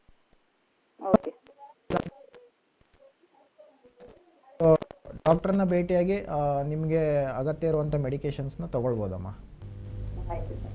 ಓಕೆ, ಧನ್ಯವಾದಗಳು ಮಂಗಳ ಅವರೇ ಕರೆ ಮಾಡಿದ್ದಕ್ಕಾಗಿ. ಎಸ್ ವೀಕ್ಷಕರೇ, ನೀವು ಕೂಡ ನೇರವಾಗಿ ಡಾಕ್ಟರ್ ಅರವಿಂದ್ ಅವರನ್ನ ಮಾತಾಡಬೇಕಂತ ಹೇಳಿದಾಗ ಸ್ಕ್ರೀನ್ ಮೇಲೆ ಬರ್ತಾ ಇರುವಂಥ ನಂಬರ್ಗೆ ಕೂಡ ಕರೆ ಮಾಡ್ಬೋದು, ಅಥವಾ ಅವರನ್ನ ನೇರವಾಗಿ ಭೇಟಿ ಆಗಬೇಕು ಅಂತ ಹೇಳಿದಾಗ ನಾರಾಯಣ ಹೃದಯಾಲಯದ ಆಸ್ಪತ್ರೆಯ ನಂಬರ್ಗೆ ಕರೆ ಮಾಡಿ ಅಪಾಯಿಂಟ್ಮೆಂಟ್ ಅನ್ನು ತೆಗೆದುಕೊಂಡು ನೇರವಾಗಿ ಅವ್ರನ್ನ ಭೇಟಿ ಮಾಡ್ಬೋದು. ಎಸ್, ಹೇಳ್ತಾ ಇದ್ವಿ doctor, hepatitis B and C ಬಂದಾಗ ತುಂಬಾನೇ ಅದು ಸಿವಿಯರ್ ಆಗುವಂಥ ಚಾನ್ಸಸ್ಗಳಂತ. ಎಸ್ ಪ್ಲೀಸ್ ಮುಂದುವರಿಸಿ. ಓಕೆ, ಹೆಪಟೈಟಿಸ್ ಆದಮೇಲೆ ಇನ್ನು ಬೇರೆ ಲಿವರ್ ತೊಂದರೆಗಳನ್ನು ನೋಡೋದಾದರೆ ಲಿವರ್ ಅಬ್ಸೆಸ್ ಅಂತ ಹೇಳ್ತೀವಿ. ಲಿವರಲ್ಲಿ ಕ್ಯೂ ತುಂಬಿಕೊಳ್ಳೋದು. ಸೊ ಲಿವರಲ್ಲಿ ಕ್ಯೂ ತುಂಬಿಕೊಂಡಾಗ ಹೇಗಾಗುತ್ತೆ, ಯೂಶಲಿ ಪೇಷಂಟ್ಸಿಗೆ ಬಲಭಾಗದಲ್ಲಿ ಹೊಟ್ಟೆ ನೋವು ಕಾಣಿಸ್ಕೊಳ್ಳೋದು, ಜ್ವರ ಬರೋದು, ಅಥವಾ ಇನ್ನೂ ಜಾಸ್ತಿ ಆದರೆ ಜಾಂಡಿಸ್ ಆಗುವಂಥ ಲಕ್ಷಣಗಳು ಇರುತ್ತೆ. ಸೊ ತಕ್ಷಣ ಡಾಕ್ಟರ್ನ ಭೇಟಿ ಮಾಡಿ ಅದಕ್ಕೆ ತಕ್ಷಣ ಏನಾದರೂ ಇನ್ವೆಸ್ಟಿಗೇಷನ್ ಬೇಕಿದ್ರೆ ಅಡ್ವೈಸ್ ಮಾಡ್ತಾರೆ. ಸೊ ಕಾಮನ್ ಆಗಿ ಇನ್ವೆಸ್ಟಿಗೇಷನ್ಸ್ ನೋಡೋದ್ರೆ ಅಲ್ಟ್ರಾಸೌಂಡ್ ಅಥವಾ CT ಸ್ಕ್ಯಾನ್ ಮಾಡಿಸ್ತೀವಿ. ಸೊ ಅಬ್ಸೆಸ್ ಅಥವಾ ಪಸ್ ಅಂತ ಕನ್ಫರ್ಮ್ ಆದ ತಕ್ಷಣ ಅದನ್ನು ತೆಗಿಬೇಕಾಗುತ್ತೆ. ಸಣ್ಣದಿದ್ರೆ ಆ್ಯಂಟಿಬಯೋಟಿಕ್ ಕೊಟ್ಟು ಹಾಗೆ ಕ್ಯೂರ್ ಮಾಡ್ಬೋದು. ದೊಡ್ಡದಿದೆ ಅಂತ ಹೇಳಿದ್ರೆ ಅದಕ್ಕೆ ಟ್ಯೂಬ್ ಹಾಕಿ ಹೊರಗಡೆ ತೆಗಿಬೇಕಾಗುತ್ತೆ. ಸೊ ಇದು ಲಿವರ್ ಅಬ್ಸೆಸ್ ಆಗಿರೋದ್ರಿಂದ ಆಗುವಂಥ ತೊಂದರೆಗಳು. ಸೊ ಲಿವರ್ ಅಬ್ಸೆಸ್ ಬಿಟ್ಟರೆ ಬೇರೆ ಸಿರೋಸಿಸ್ ಅಂತ ಹೇಳಿದೆ. ಸಿರೋಸಿಸ್ ಯಾವುದೇ ರೋಗ ಲಕ್ಷಣಗಳು ಲಿವರಲ್ಲಿ ತುಂಬ ದಿನಗಳ ಕಾಲ ಇರೋದ್ರಿಂದ ಡ್ಯಾಮೇಜ್ ಆಗಿ ಕೊನೆಗೆ ಸಿರೋಸಿಸ್ ಆಗಿ ಎಂಡ್ ಆಗುತ್ತೆ. ಎಲ್ಲ ಹಂತಗಳ ನಂತರದಲ್ಲಿ ಬರುವಂಥದ್ದು ಸಿರೋಸಿಸ್. ಸೊ ಸಿರೋಸಿಸ್ ಆದಾಗ ಕೊನೆಗೆ ಲಿವರಲ್ಲಿ ಕೆಲಸ ಕಾರ್ಯಗಳು ಎಲ್ಲ ಫಂಕ್ಷನ್ ಎಲ್ಲ ಸ್ಟಾಪ್ ಆಗೋದ್ರಿಂದ ಒಂದು ಜಾಂಡಿಸ್ ಜಾಸ್ತಿ ಆಗ್ಬೋದು, ಅಥವಾ ಕೈಕಾಲುಗಳಲ್ಲಿ ಊತ ಕಾಣಿಸ್ಕೊಳ್ಳೋದು, ಅಥವಾ ಹೊಟ್ಟೆ ಉಬ್ಬರಣೆ ಹೊಟ್ಟೆ ಊತ ಕಾಣಿಸ್ಕೊಳ್ಳೋದು, ಇವೆಲ್ಲ ಲಕ್ಷಣಗಳು ಕಾಣಿಸ್ಕೋಬೋದು. ಇನ್ನೂ ಜಾಸ್ತಿಯಾಗಿ ಪೋರ್ಟಲ್ ಹೈಪರ್ಟೆನ್ಷನ್ ಅಂತ ಹೇಳ್ತೀವಿ. ಪೋರ್ಟಲ್ ವೇನ್ ಏನಿದೆ ಅದು ಬ್ಲಾಕ್ ಆಗೋದ್ರಿಂದ, ಸೊ ಅಲ್ಲಿ ಬ್ಲಡ್ ಪ್ರೆಷರ್ ಜಾಸ್ತಿ ಆಗೋದ್ರಿಂದ ಅದು ಒಳಗಡೆ ಇಸೋಫೆಗಸ್ ಅಥವಾ ಸ್ಟೊಮಕ್ ಒಳಗಡೆ ಬ್ಲೀಡಿಂಗ್ ಆಗಿ ಕೊನೆಗೆ ವಾಮಿಟಲ್ಲಿ ಬ್ಲಡ್ ಬರೋದು ಅಥವಾ ರಕ್ತದ ಮಲದಲ್ಲಿ ಬ್ಲಡ್ ಬರೋದು, ಈ ಲಕ್ಷಣಗಳು ಕೂಡ ಕಾಣಿಸ್ಕೊಳ್ಬೋದು. ಓಕೆ, ಇನ್ನು ಮಧ್ಯದಲ್ಲಿ ಇನ್ಫೆಕ್ಷನ್ ಅಂತ ಕೂಡ ಹೇಳಿದ್ರೆ ಡಾಕ್ಟರ್, ಯಾವ ರೀತಿ ಅದನ್ನ ನಾವು ಮೊದಲು ಮೆಡಿಕೇಶನ್ ಮಾಡ್ಕೋಬೇಕಾಗುತ್ತೆ? ಗೊತ್ತಾಗಿರೋದ್ರೆ ಎಷ್ಟೋ ಜನ ಒಂದಷ್ಟು ಹಂತಗಳ ನಂತರದಲ್ಲಿ ಬಂದು ತೋರಿಸ್ಕೊಳ್ತಾರೆ. ನೀವು ಹೇಳಿದಾಗ ಮಾಮೂಲಿ ಏನೋ ಗ್ಯಾಸ್ಟ್ರೋಸೈಟಿಸ್ ಅಂತ ಹೇಳಿದ್ರೆ ನಮ್ಗೆ ತಿಳಿದಿರೋದಿಲ್ಲ. ಯಾವ ರೀತಿಯಾಗಿ ನಾವು ಬೇಜವಾಬ್ದಾರಿಯನ್ನು ತೋರದೆ ಈ ಒಂದಷ್ಟು ಸಿಂಪ್ಟಮ್ಸ್ ಕಾಣಿಸ್ಕೊಂಡಾಗ ನಿಮ್ಮ ವೈದ್ಯರನ್ನ ಸಲಹೆ ತೆಗೆದುಕೊಳ್ಬೇಕಾಗುತ್ತೆ. ಹೌದು, ವೈರಲ್ ಹೆಪಟೈಟಿಸ್ ಆದ ತಕ್ಷಣ ಯೂಶಲಿ ಪೇಷಂಟ್ಸಿಗೆ ಸುಸ್ತಾದಾಗ ಆಗೋದು, ಅಥವಾ ಹೊಟ್ಟೆ ಹಶ್ವಾಗ್ದೇನೆ ಇರುವಂಥದ್ದು, ಸ್ವಲ್ಪ ಮೈಲ್ಡ್ ಆಗಿ ಜ್ವರ ಬರುವಂಥದ್ದು, ಈ ಲಕ್ಷಣಗಳು ಬರುವಂಥ ಲಕ್ಷಣಗಳು ಇರುತ್ತೆ. ಇನ್ನೂ ಜಾಸ್ತಿ ಆದರೆ ಕೆಲವು ಪೇಷಂಟ್ಸ್ಗೆ ಜಾಂಡಿಸ್ ಕೂಡ ಆಗಬಹುದು. ಸೊ ಯೂಶಲಿ ಯಾವಾಗ ಫುಡ್ ಕಲುಷಿತವಾದಂಥ ಆಹಾರ ಅಥವಾ ನೀರನ್ನು ತೆಗೆದುಕೊಳ್ಳೋದ್ರಿಂದ ಅಲ್ಲಿ ಇನ್ಫೆಕ್ಷನ್ ವೈರಲ್ ಇನ್ಫೆಕ್ಷನ್ ಆಗಿದ್ದರೆ ಅದನ್ನು ಸೇವಿಸೋದ್ರಿಂದ ಈ ರೋಗಗಳು ಬರೋ ಚಾನ್ಸಸ್ ಇರುತ್ತೆ, ಎಸ್ಪೆಷಲಿ ಹೆಪಟೈಟಿಸ್ ಎ ಮತ್ತು ಹೆಪಟೈಟಿಸ್ ಇ. ಯೂಶಲಿ ಇಂಥ ಪೇಷಂಟ್ಸ್ಗಳಿಗೆ ಅಂಥ ಸಿವಿಯರ್ ಅಥವಾ ಅಡ್ಮಿಷನ್ ಮಾಡಿಸಿ ಹಾಸ್ಪಿಟಲ್ಗೆ ಅಡ್ಮಿಟ್ ಆಗಿ ಟ್ರೀಟ್ಮೆಂಟ್ ತಗೊಳ್ಳೋಂಥ ಅವಶ್ಯಕತೆ ತುಂಬ ಕಡಿಮೆ ಇರುತ್ತೆ. ಸೊ ಕಾಮನ್ ಆಗಿ ಈ ಥರ ಈ ಹೆಪಟೈಟಿಸ್ ಎ ಅಥವಾ ಹೆಪಟೈಟಿಸ್ ಇ ಸ್ವಲ್ಪ ದಿವಸ ಆದಮೇಲೆ ಕಡಿಮೆ ಆಗೋಕ್ಕೆ ಶುರು ಆಗುತ್ತೆ. ಸೊ ಸಪೋರ್ಟಿವ್ ಟ್ರೀಟ್ಮೆಂಟ್ ಬೇಕಾಗುತ್ತೆ ಕೆಲವೊಂದು ಪೇಷಂಟ್ಸಲ್ಲಿ. ಸೊ ಆ ಟ್ರೀಟ್ಮೆಂಟ್ ತೊಗೊಂಡ್ರೆ ಸಾಕಾಗುತ್ತೆ. ಬಟ್ ಹೆಪಟೈಟಿಸ್ ಬಿ ಮತ್ತು ಹೆಪಟೈಟಿಸ್ ಸಿ ಬಂದರೆ ಅದು ಕ್ರೋನಿಸಿಟಿ ಆಗೋ ಚಾನ್ಸಸ್ ಜಾಸ್ತಿ ಇರೋದ್ರಿಂದ ಸ್ವಲ್ಪ ಆದಷ್ಟು ಮೆಡಿಕೇಶನ್ಸ್ ಅಗತ್ಯ ಇದೆ. ಬಟ್ ಮೆಡಿಕೇಶನ್ಸ್ ತೊಗೊಂಡ್ರೂ ಕೂಡ ಅದು ಫುಲ್ ಕಂಪ್ಲೀಟ್ ಕ್ಯೂರ್ ಆಗದೇನೆ ಇರ್ಬೋದು. ಬಟ್ ಅಟ್ಲೀಸ್ಟ್ ತಗೊಳ್ಳೋದು ಇಂಪಾರ್ಟೆಂಟ್. Precaution is better. ಹೌದು. ಮತ್ತೊಬ್ರು ಭಾಗ್ಯ ಅನ್ನೋರು ಕರೆ ಮಾಡಿದ್ದಾರೆ. ಹಲೋ ಹಲೋ ಸರ್, ನಮಸ್ತೆ ಸರ್. ನಮಸ್ತೆ ಮೇಡಮ್, ಎಲ್ಲಿಂದ ಕಾಲ್ ಮಾಡ್ತಾ ಇದ್ದೀರಾ? ನಾವು ಕೊಳ್ಳೇಗಾಲದಿಂದ ಮಾಡ್ತಾ ಇದ್ದೀವಿ. ಓಕೆ ಮೇಡಮ್, ಡಾಕ್ಟರ್ ಅರವಿಂದ್ ಅವರು ಇದ್ದಾರೆ, ಅವ್ರ ಜೊತೆ ಮಾತನಾಡಿ. ಓಕೆ ಸರ್, ನಮಸ್ತೆ. ನಮಸ್ತೆ ಭಾಗ್ಯಮ್ಮ. ಸರ್, ನಮ್ಮ ಅಮ್ಮನ್ಗೆ ಫುಲ್ ಹೊಟ್ಟೆ ನೋವು ಬರ್ತಾ ಇತ್ತು ಸರ್, ಲೆಫ್ಟ್ ಸೈಡ್ ಅಲ್ಲಿ. ಓಕೆ. ಅವಾಗ ನಾವು ಅಲ್ಟ್ರಾಸೌಂಡ್ ಮಾಡ್ತಿದ್ವಿ. ಅಲ್ಲಿ ಇನ್ಫೋಸಿಸ್ ನಲ್ಲಿ simple hepatic cyst segment 8 of liver ಅಂತ ಬಂತು ಸರ್. ಇನ್ನೊಂದ್ಸಲ ಹೇಳ್ತೀರಾ? Simple hepatic cyst okay. Segment 8 of liver ಅಂತ ಬಂತು ಸರ್. ಓಕೆ. ಅದಕ್ಕೆ ಏನ್ ಪ್ರಾಬ್ಲಮ್ ಸರ್? ಅದು ಸಿಂಪಲ್ ಹೆಪಾಟಿಕ್ ಸಿಸ್ಟ್ ಅಂದರೆ ಒಂದು ನಾರ್ಮಲ್ ಆಗಿ ಲ್ಯಾಂಗ್ವೇಜಲ್ಲಿ ಹೇಳೋದು, ಸಿಂಪಲ್ ಭಾಷೆಯಲ್ಲಿ ಹೇಳೋದಾದರೆ ಒಂದು ನೀರಿನ ಗುಳ್ಳೆ ಅಂತ ಹೇಳ್ಬೋದು. ಓಕೆ. ಸೊ ಅದರಿಂದ ಏನು ತೊಂದರೆ ಆಗಲ್ಲಮ್ಮ. ಸೈಜು ತುಂಬ ಕಡಿಮೆ ಇದೆ ಅಂತ ಹೇಳಿದ್ರೆ ಅವ್ರಿಗೇನು ಮತ್ತೇನು ನೋವು ಈಗ ಪದೇ ಪದೇ ಜಾಸ್ತಿ ಆಗ್ತಿದೆ ಅಷ್ಟೇ ಇದೆಯಾ ನೋವು? ಯಾವತ್ತಾದ್ರೂ ಜಾಸ್ತಿ ಕೆಲಸ ಮಾಡಿದಾಗ ಒಂದು ಸ್ವಲ್ಪ ನೋವು ಬಂದಂಗೆ ಆಗುತ್ತೆ ಅಂತ ಹೇಳ್ತಾ ಇರ್ತಾರೆ sir. Okay. Usually liver cyst ಅಥವಾ ಸಿಂಪಲ್ ಸಿಸ್ಟ್ ಏನಿರುತ್ತೆ ಅದರಿಂದ ಜಾಸ್ತಿ ಏನು ತೊಂದರೆ ಆಗೋದಿಲ್ಲ. ಸೊ ಅದನ್ನು ಹಾಗೆ ಬಿಡ್ಬೋದಮ್ಮ. ಓಕೆ. ನಿಮ್ಗೇನು ನೋವು ಬರ್ತಿರೋದೆ ಅದು ಮೋಸ್ಟ್ ಆಫ್ ದ ಟೈಮ್ ಅದಕ್ಕೆ ರಿಲೇಟೆಡ್ ಇರಲ್ಲ, ಬೇರೆ ಯಾವುದೋ ಕಾರಣದಿಂದ ಇರುತ್ತೆ. ಸೊ ಲಿವರ್ ಸಿಸ್ಟಿಂದ ನಿಮ್ಗೇನು ಆ ಥರ ತೊಂದರೆಗಳು ಜಾಸ್ತಿ ಆಗೋದಿಲ್ಲ. ಏನು ಆ ಥರ ಸ್ಪೆಸಿಫಿಕ್ ಮೆಡಿಸಿನ್ಸ್ ಅಂತ ಇರೋದಿಲ್ಲ, ಬಟ್ ಅದು ಹಾಗೇನೆ ಕೂಡ ಬಿಡ್ಬೋದು. ಹೌದು. ಓಕೆ, ಧನ್ಯವಾದಗಳು ಬಾಕಿ ಅವರೇ ಕರೆ ಮಾಡಿದ್ದಕ್ಕಾಗಿ. ಎಸ್ ಡಾಕ್ಟರ್, ಹೇಳ್ತಾ ಇದ್ವಿ ಒಂದಷ್ಟು ಲಕ್ಷಣಗಳನ್ನು ಹೇಳ್ತಾ ಇದ್ವಿ. ಇನ್ನು ಜಾಂಡೀಸ್ ಅಂತ ಬಂದಾಗ ಇದನ್ನು ಮೇಯ್ನ್ ಲಿವರ್ಗೆ ರಿಲೇಟೆಡ್ ಆಗಿರುತ್ತೆ ಅಥವಾ ಸಾಮಾನ್ಯದವರೆಗೂ ಕೂಡ ಜಾಂಡೀಸ್ ಬರುವಂಥ ಚಾನ್ಸಸ್ಗಳಿರುತ್ತೆ. ಬಂದಂಥ ಕೇಸ್ ಎಲ್ಲವೂ ಕೂಡ ರಿಲೇಟೆಡ್ ಆಗಿ ಲಿವರ್ಗೆ ಬರಬಹುದಾ? ಹೀಗೆ ಅಗೇನ್ ಜಾಂಡೀಸ್ ಆಗೋದಕ್ಕೆ ತುಂಬ ಕಾರಣಗಳಿರುತ್ತೆ. ಅದರಲ್ಲಿ ಪ್ರಮುಖವಾದ ಕಾರಣ ಅಂತ ಹೇಳಿದ್ರೆ ಲಿವರ್ ಪ್ರಾಬ್ಲಮ್. ಓಕೆ. ಒಂದು ಅಗೇನ್ ಜಾಂಡೀಸ್ ಲಿವರಿಂದನೂ ಆಗಿರ್ಬೋದು ಅಥವಾ ಬ್ಲಡ್ಡಲ್ಲಿ ಪ್ರಾಬ್ಲಮ್ ಇದ್ದಾಗಲೂ ಜಾಂಡೀಸ್ ಆಗ್ಬೋದು. ಹಿಮೋಲೈಟಿಕ್ ಡಿಸಾರ್ಡರ್ಸ್ ಅಂತ ಹೇಳ್ತೀವಿ. ಸೊ ಲಿವರ್ RBCs ಏನಿರುತ್ತೆ ಅದು ಜಾಸ್ತಿ ಡ್ಯಾಮೇಜ್ ಆಗೋದ್ರಿಂದ ಅಥವಾ ಬಹುಬೇಗ ಡ್ಯಾಮೇಜ್ ಆಗೋದ್ರಿಂದ ಹಿಮೋಗ್ಲೋಬಿನ್ ಒಳಗಡೆ ಗ್ಲೋಬಿನ್ ಮತ್ತು ಹೀಮ್ ಪಾರ್ಟ್ ಏನಿರುತ್ತೆ, usually ಬಿಲಿರುಬಿನ್ is responsible for jaundice. Okay. So ಆ ಬ್ಲಡ್ಡಲ್ಲಿ ಏನು ಲೈಸಿಸ್ ಆಗುತ್ತೆ, RBCs ಎಲ್ಲ ಡ್ಯಾಮೇಜ್ ಆಗೋದ್ರಿಂದ ತುಂಬ ಎಕ್ಸೆಸಿವ್ ಆಗಿ ಹೀಮ್ ಏನು ಪ್ರೊಡ್ಯೂಸ್ ಆಗುತ್ತೆ ಅದು ಲಿವರ್ಗೆ ಬಂದಾಗ ಅಗೇನ್ ಜಾಂಡೀಸ್ ಲೆವೆಲ್ ಜಾಸ್ತಿ ಆಗೋ ಚಾನ್ಸಸ್ ಇರುತ್ತೆ. ಒಂದು ಲಿವರಿಂದ ಕೂಡ ಆಗ್ಬೋದು ಅಥವಾ ಬ್ಲಡ್ಲಲ್ಲಿ ಪ್ರಾಬ್ಲಮ್ ಆದಾಗ ಕೂಡ ಜಾಂಡೀಸ್ ಲೆವೆಲ್ ಜಾಸ್ತಿ ಆಗ್ಬೋದು. ಅದನ್ನ ಬಿಟ್ಟರೆ ಲಿವರಲ್ಲಿ ಪಿತ್ತನಾಳ ಅಂತ ಹೇಳ್ತೀವಿ. ಲಿವರಿಂದ ಏನು ಪಿತ್ತರಸ ಅಥವಾ ಬೈಲ್ ಜ್ಯೂಸ್ ಬರುತ್ತೆ ಅದು ಪಿತ್ತನಾಳದ ಮುಖಾಂತರ ಇಂಟೆಸ್ಟೈನ್ ಅಥವಾ ಕರಳಿಗೆ ಎಂಟ್ರಿ ಆಗುತ್ತೆ. ಸೊ ಅದರಲ್ಲಿ ಏನಾದರೂ ಬ್ಲಾಕ್ ಆದಾಗ ಕೂಡ ಜಾಂಡೀಸ್ ಲೆವೆಲ್ ಜಾಸ್ತಿ ಆಗೋ ಚಾನ್ಸಸ್ ಇರುತ್ತೆ.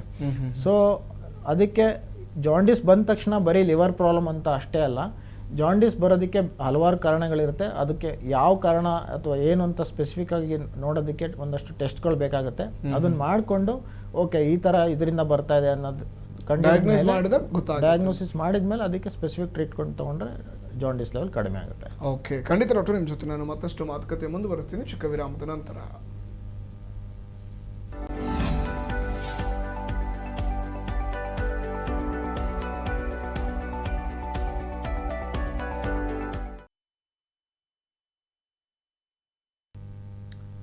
ಹಲೋ ಡಾಕ್ಟರ್, ಕಾರ್ಯಕ್ರಮಕ್ಕೆ ಮತ್ತೆ ಸ್ವಾಗತ. ಬನ್ನಿ ಹಾಗೆ ಡಾಕ್ಟರ್ ಅರವಿಂದ್ ಅವರು ನಾರಾಯಣ ಮಲ್ಟಿ ಸ್ಪೆಷಾಲಿಟಿ ಆಸ್ಪತ್ರೆಯಿಂದ ನಮಗಾಗಿ ಇವತ್ತು ಲಭ್ಯವಿದ್ದಾರೆ. ಅವ್ರ ಜೊತೆ ಮತ್ತಷ್ಟು ಮಾತುಕತೆಯನ್ನು ಮುಂದುವರಿಸೋಣ. ಎಸ್ ಡಾಕ್ಟರ್, ಹೇಳ್ತಾ ಇದ್ವಿ ಒಂದಷ್ಟು ಹಂತಗಳ ನಂತರದಲ್ಲಿ it's finally for the cancer ಅಂತ ಬರುತ್ತೆ.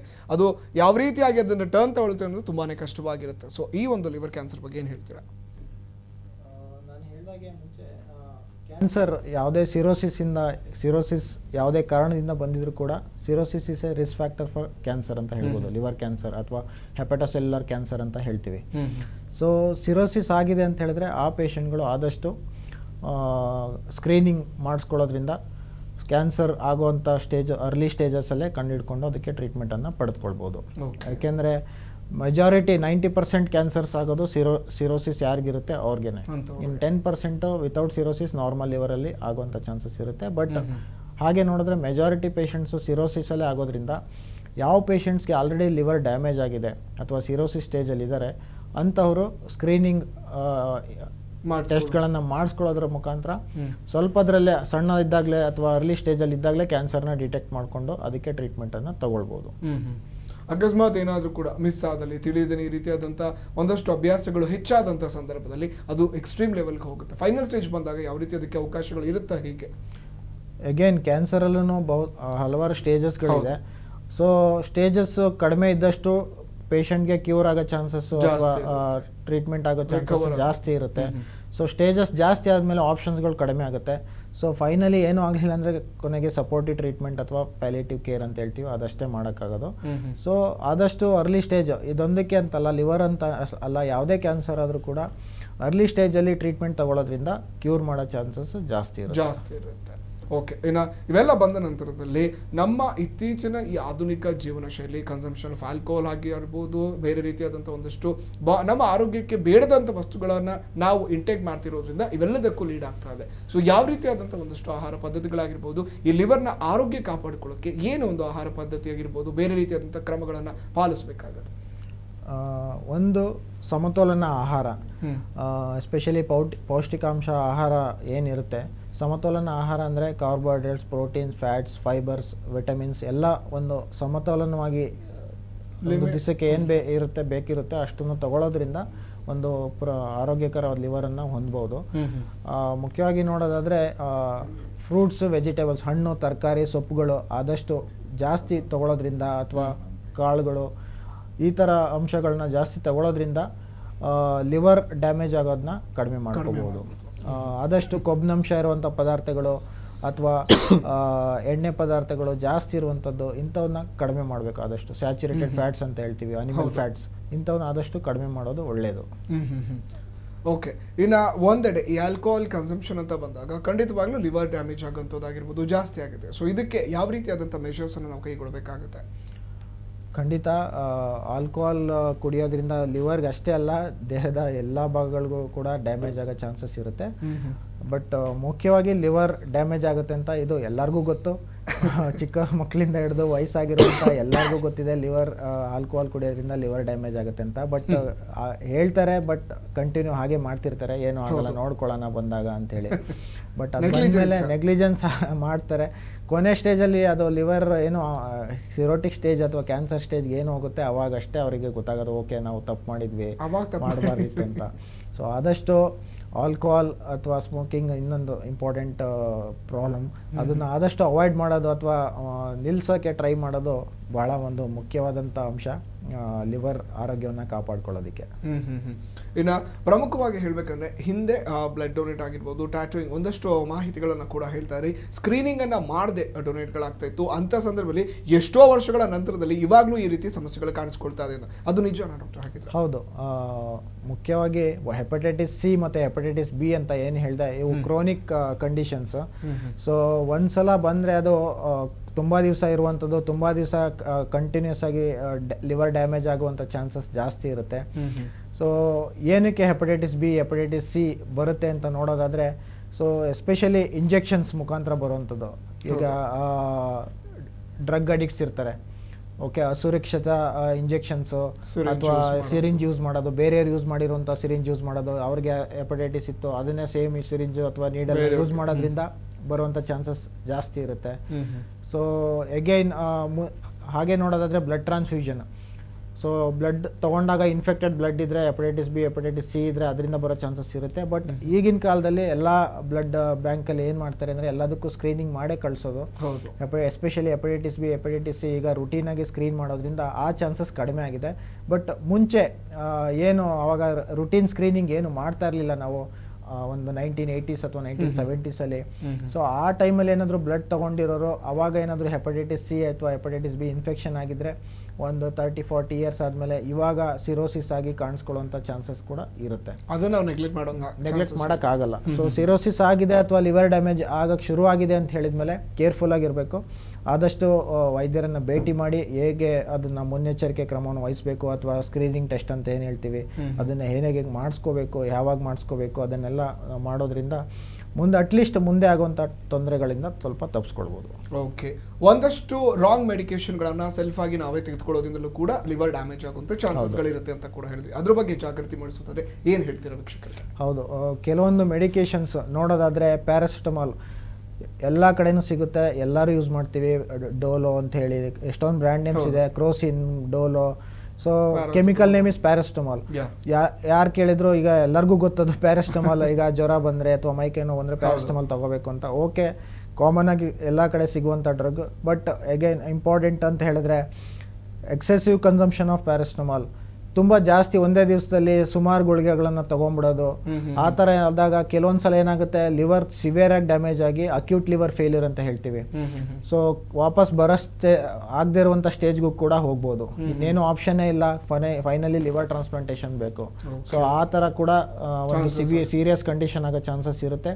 ಸೊ ಆದಷ್ಟು ತಗೊಂಡ್ರು ಕೂಡ ಕಡಿಮೆ ಇದರಲ್ಲಿ ತಗೊಳ್ಳಿ. ಮತ್ತು ತಜ್ಞ ವೈದ್ಯರ ಸಲಹೆ ಇಲ್ಲದೆ ಸುಮ್ಮನೆ ಅನ್ನೆಸೆಸರಿ ತಗೊಳ್ಳೋದು ಅಥವಾ ಬೇಕಾಬಿಟ್ಟಿ ತಗೊಳ್ಳೋದನ್ನ ಆದಷ್ಟು ಕಡಿಮೆ ಮಾಡೋದು ಒಳ್ಳೆಯದು. Okay, especially paracetamol commonly available drugs ಎಲ್ಲ ಕಡೆ ಸಿಗುತ್ತೆ. ಹೌದು, ಎಲ್ಲರಿಗೂ ಮೈಂಡ್ ಗೊತ್ತಿರೋದ್ರಿಂದ ಇವಾಗ ನಮ್ಗೆ ಏನಾದ್ರು ಮೈ ಬಿಸಿ ಅಥವಾ ಜ್ವರ ಅಂತ ಹೇಳಿದ್ರೆ ಒಂದು ಪ್ಯಾರಾಸಿಟಮಾಲ್ ತಗೋಬಿಡೋಣ. And paracetamol poisoning is one of the commonest cause of acute liver failure ಅಂತ ಹೇಳ್ಬೋದು. ಓಕೆ, ಸೊ ಒಂದು ಅಕ್ಯೂಟ್ ಲಿವರ್ ಫೇಲ್ಯೂರ್, ಸಡನ್ ಆಗಿ ಲಿವರ್ ಚೆನ್ನಾಗಿತ್ತು ನಿನ್ನೆ, ಇವತ್ತು ಆಲ್ರೆಡಿ ಡ್ಯಾಮೇಜ್ ಆಗಿದೆ, ಏನಪ್ಪ ಈ ಥರ ಆಯ್ತು ಅಂತ ನೋಡೋದಾದ್ರೆ ಕಾರಣಗಳನ್ನ ಹುಡುಕಿದ್ರೆ ಪ್ಯಾರಾಸಿಟಮಾಲ್ ಕಾಮನ್ ಆಗಿ ಸಿಗುವಂಥ ಒಂದು ಪ್ರಮುಖವಾದ ಕಾರಣ. ನಮ್ಮ ಕೈಯಲ್ಲೇ ಇದೆ, ತಡೆಗಟ್ಟುವಂತಹ ಒಂದು ಇದು. ಆದಷ್ಟು ಕೇರ್ಫುಲ್ ಜಾಗ್ರತೆ ವಹಿಸೋದು ತುಂಬ ಇಂಪಾರ್ಟೆಂಟ್. ಓಕೆ ಡಾಕ್ಟರ್, ಹಾಗಿದ್ರೆ ಸದ್ಯ ಮೈಸೂರಿನ ನಾರಾಯಣ ಹೃದಯಾಲಯದಲ್ಲಿ ಲಿವರ್ಗೆ ಸಂಬಂಧಪಟ್ಟಂತೆ ನೋಡೋದಾದ್ರೆ ಯಾವ ರೀತಿ ಸೂಕ್ತ ಚಿಕಿತ್ಸೆಗಳು ಲಭ್ಯವಿದೆ? ನಾರಾಯಣ ಮಲ್ಟಿ ಸ್ಪೆಷಾಲಿಟಿ ಆಸ್ಪತ್ರೆ ಮೈಸೂರಲ್ಲಿ ನಾವು ಒಂದು ಕಾಂಪ್ರಿಹೆನ್ಸಿವ್ ಗ್ಯಾಸ್ಟ್ರೋಎಂಟರಾಲಜಿ ಡಿಪಾರ್ಟ್ಮೆಂಟ್, ನಮ್ಮಲ್ಲಿ ಮೆಡಿಕಲ್ ಗ್ಯಾಸ್ಟ್ರೋಎಂಟರಾಲಜಿ ಮತ್ತು ಸರ್ಜಿಕಲ್ ಗ್ಯಾಸ್ಟ್ರೋಎಂಟರಾಲಜಿ ಎಲ್ಲ ಎರಡು ಡಿಪಾರ್ಟ್ಮೆಂಟ್ಗಳಿದೆ. ಸೊ ನಾವು ನಮ್ಮಲ್ಲಿ ನೋಡೋದಾದರೆ ಸ್ಕ್ರೀನಿಂಗಿಂದ ಹಿಡಿದು ಅಡ್ವಾನ್ಸ್ ಡಿಸೀಸ್ ತನಕನೂ ಕೂಡ ಎಲ್ಲ ಥರದ ಟ್ರೀಟ್ಮೆಂಟನ್ನು ಮಾಡ್ತೀವಿ. ಮೆಡಿಕಲ್ ಗ್ಯಾಸ್ಟ್ರೋಎಂಟರಾಲಜಿಯಲ್ಲಿ ಎಂಡೋಸ್ಕೋಪಿ, ಕೊಲೊನೋಸ್ಕೋಪಿ ಅಥವಾ ERCP ಅಂತ ಹೇಳ್ತೀವಿ, ಎಂಡೋಸ್ಕೋಪಿಕ್ ಅಲ್ಟ್ರಾಸೌಂಡ್ ಟ್ರೀಟ್ಮೆಂಟ್ ಇದೆ. ಸೊ ಅಡ್ವಾನ್ಸ್ ಟ್ರೀಟ್ಮೆಂಟ್ ಏನೇನಿದೆ ಎಲ್ಲ ಕೂಡ ಈಗ ಸಿಗ್ತಾ ಇದೆ. ಸರ್ಜಿಕಲ್ ಡಿಪಾರ್ಟ್ಮೆಂಟಲ್ಲಿ ನೋಡೋದಾದರೆ ಸೊ ಎಲ್ಲ ಥರದ ಸರ್ಜರೀಸು ಕೂಡ ಮಾಡ್ತಾ ಇದ್ದೀವಿ, ಇನ್ಕ್ಲೂಡಿಂಗ್ ಲ್ಯಾಪ್ರೋಸ್ಕೋಪಿಕ್ ಸರ್ಜರೀಸ್. ಸೊ ಇವತ್ತು ಕೂಡ ನಮ್ಮಲ್ಲಿ ಒಂದು ಕ್ಯಾನ್ಸರ್ ಸರ್ಜರಿ, ಲಿವರ್ ಕ್ಯಾನ್ಸರ್ಗೆ ಸರ್ಜರಿ ಆಗಿದೆ.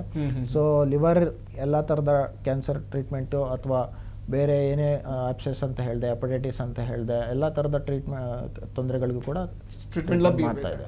ಓಕೆ, ಇನ್ನು ಯಾವುದೇ ಚಿಕಿತ್ಸೆ ಅದು ಒಂದಷ್ಟು ಮೆಡಿಕೇಶನ್ ಅಂತ ಹೇಳಿದಾಗ ಅದು ಅಫೋರ್ಡ್ ಮಾಡೋಕ್ಕಾಗುತ್ತಾ? ಎಲ್ಲರಲ್ಲೂ ಕೂಡ ಮೊದಲು ಬರುವಂಥದ್ದು ಆಸ್ಪತ್ರೆ ಅಂತ ಹೇಳಿದಾಗ ಖರ್ಚು ಅಂತ ಹೇಳ್ತಾರೆ. ಸೊ ಹಾಗಿದ್ರೆ ಈ ಒಂದು ಲಿವರ್ಗೆ ಯಾವುದೇ ತೊಂದರೆಗಳನ್ನು ಬಂದಂಥ ಸಂದರ್ಭದಲ್ಲಿ ಅಥವಾ ಅತಿರೇಕಕ್ಕೆ ಹೋದಾಗಲೂ ಕೂಡ NH ಅಫೋರ್ಡ್ ಮಾಡಬಹುದಾ ಒಬ್ಬ ಸಾಮಾನ್ಯ ವ್ಯಕ್ತಿ ಬಂದು ಸೇರಿದಾಗ?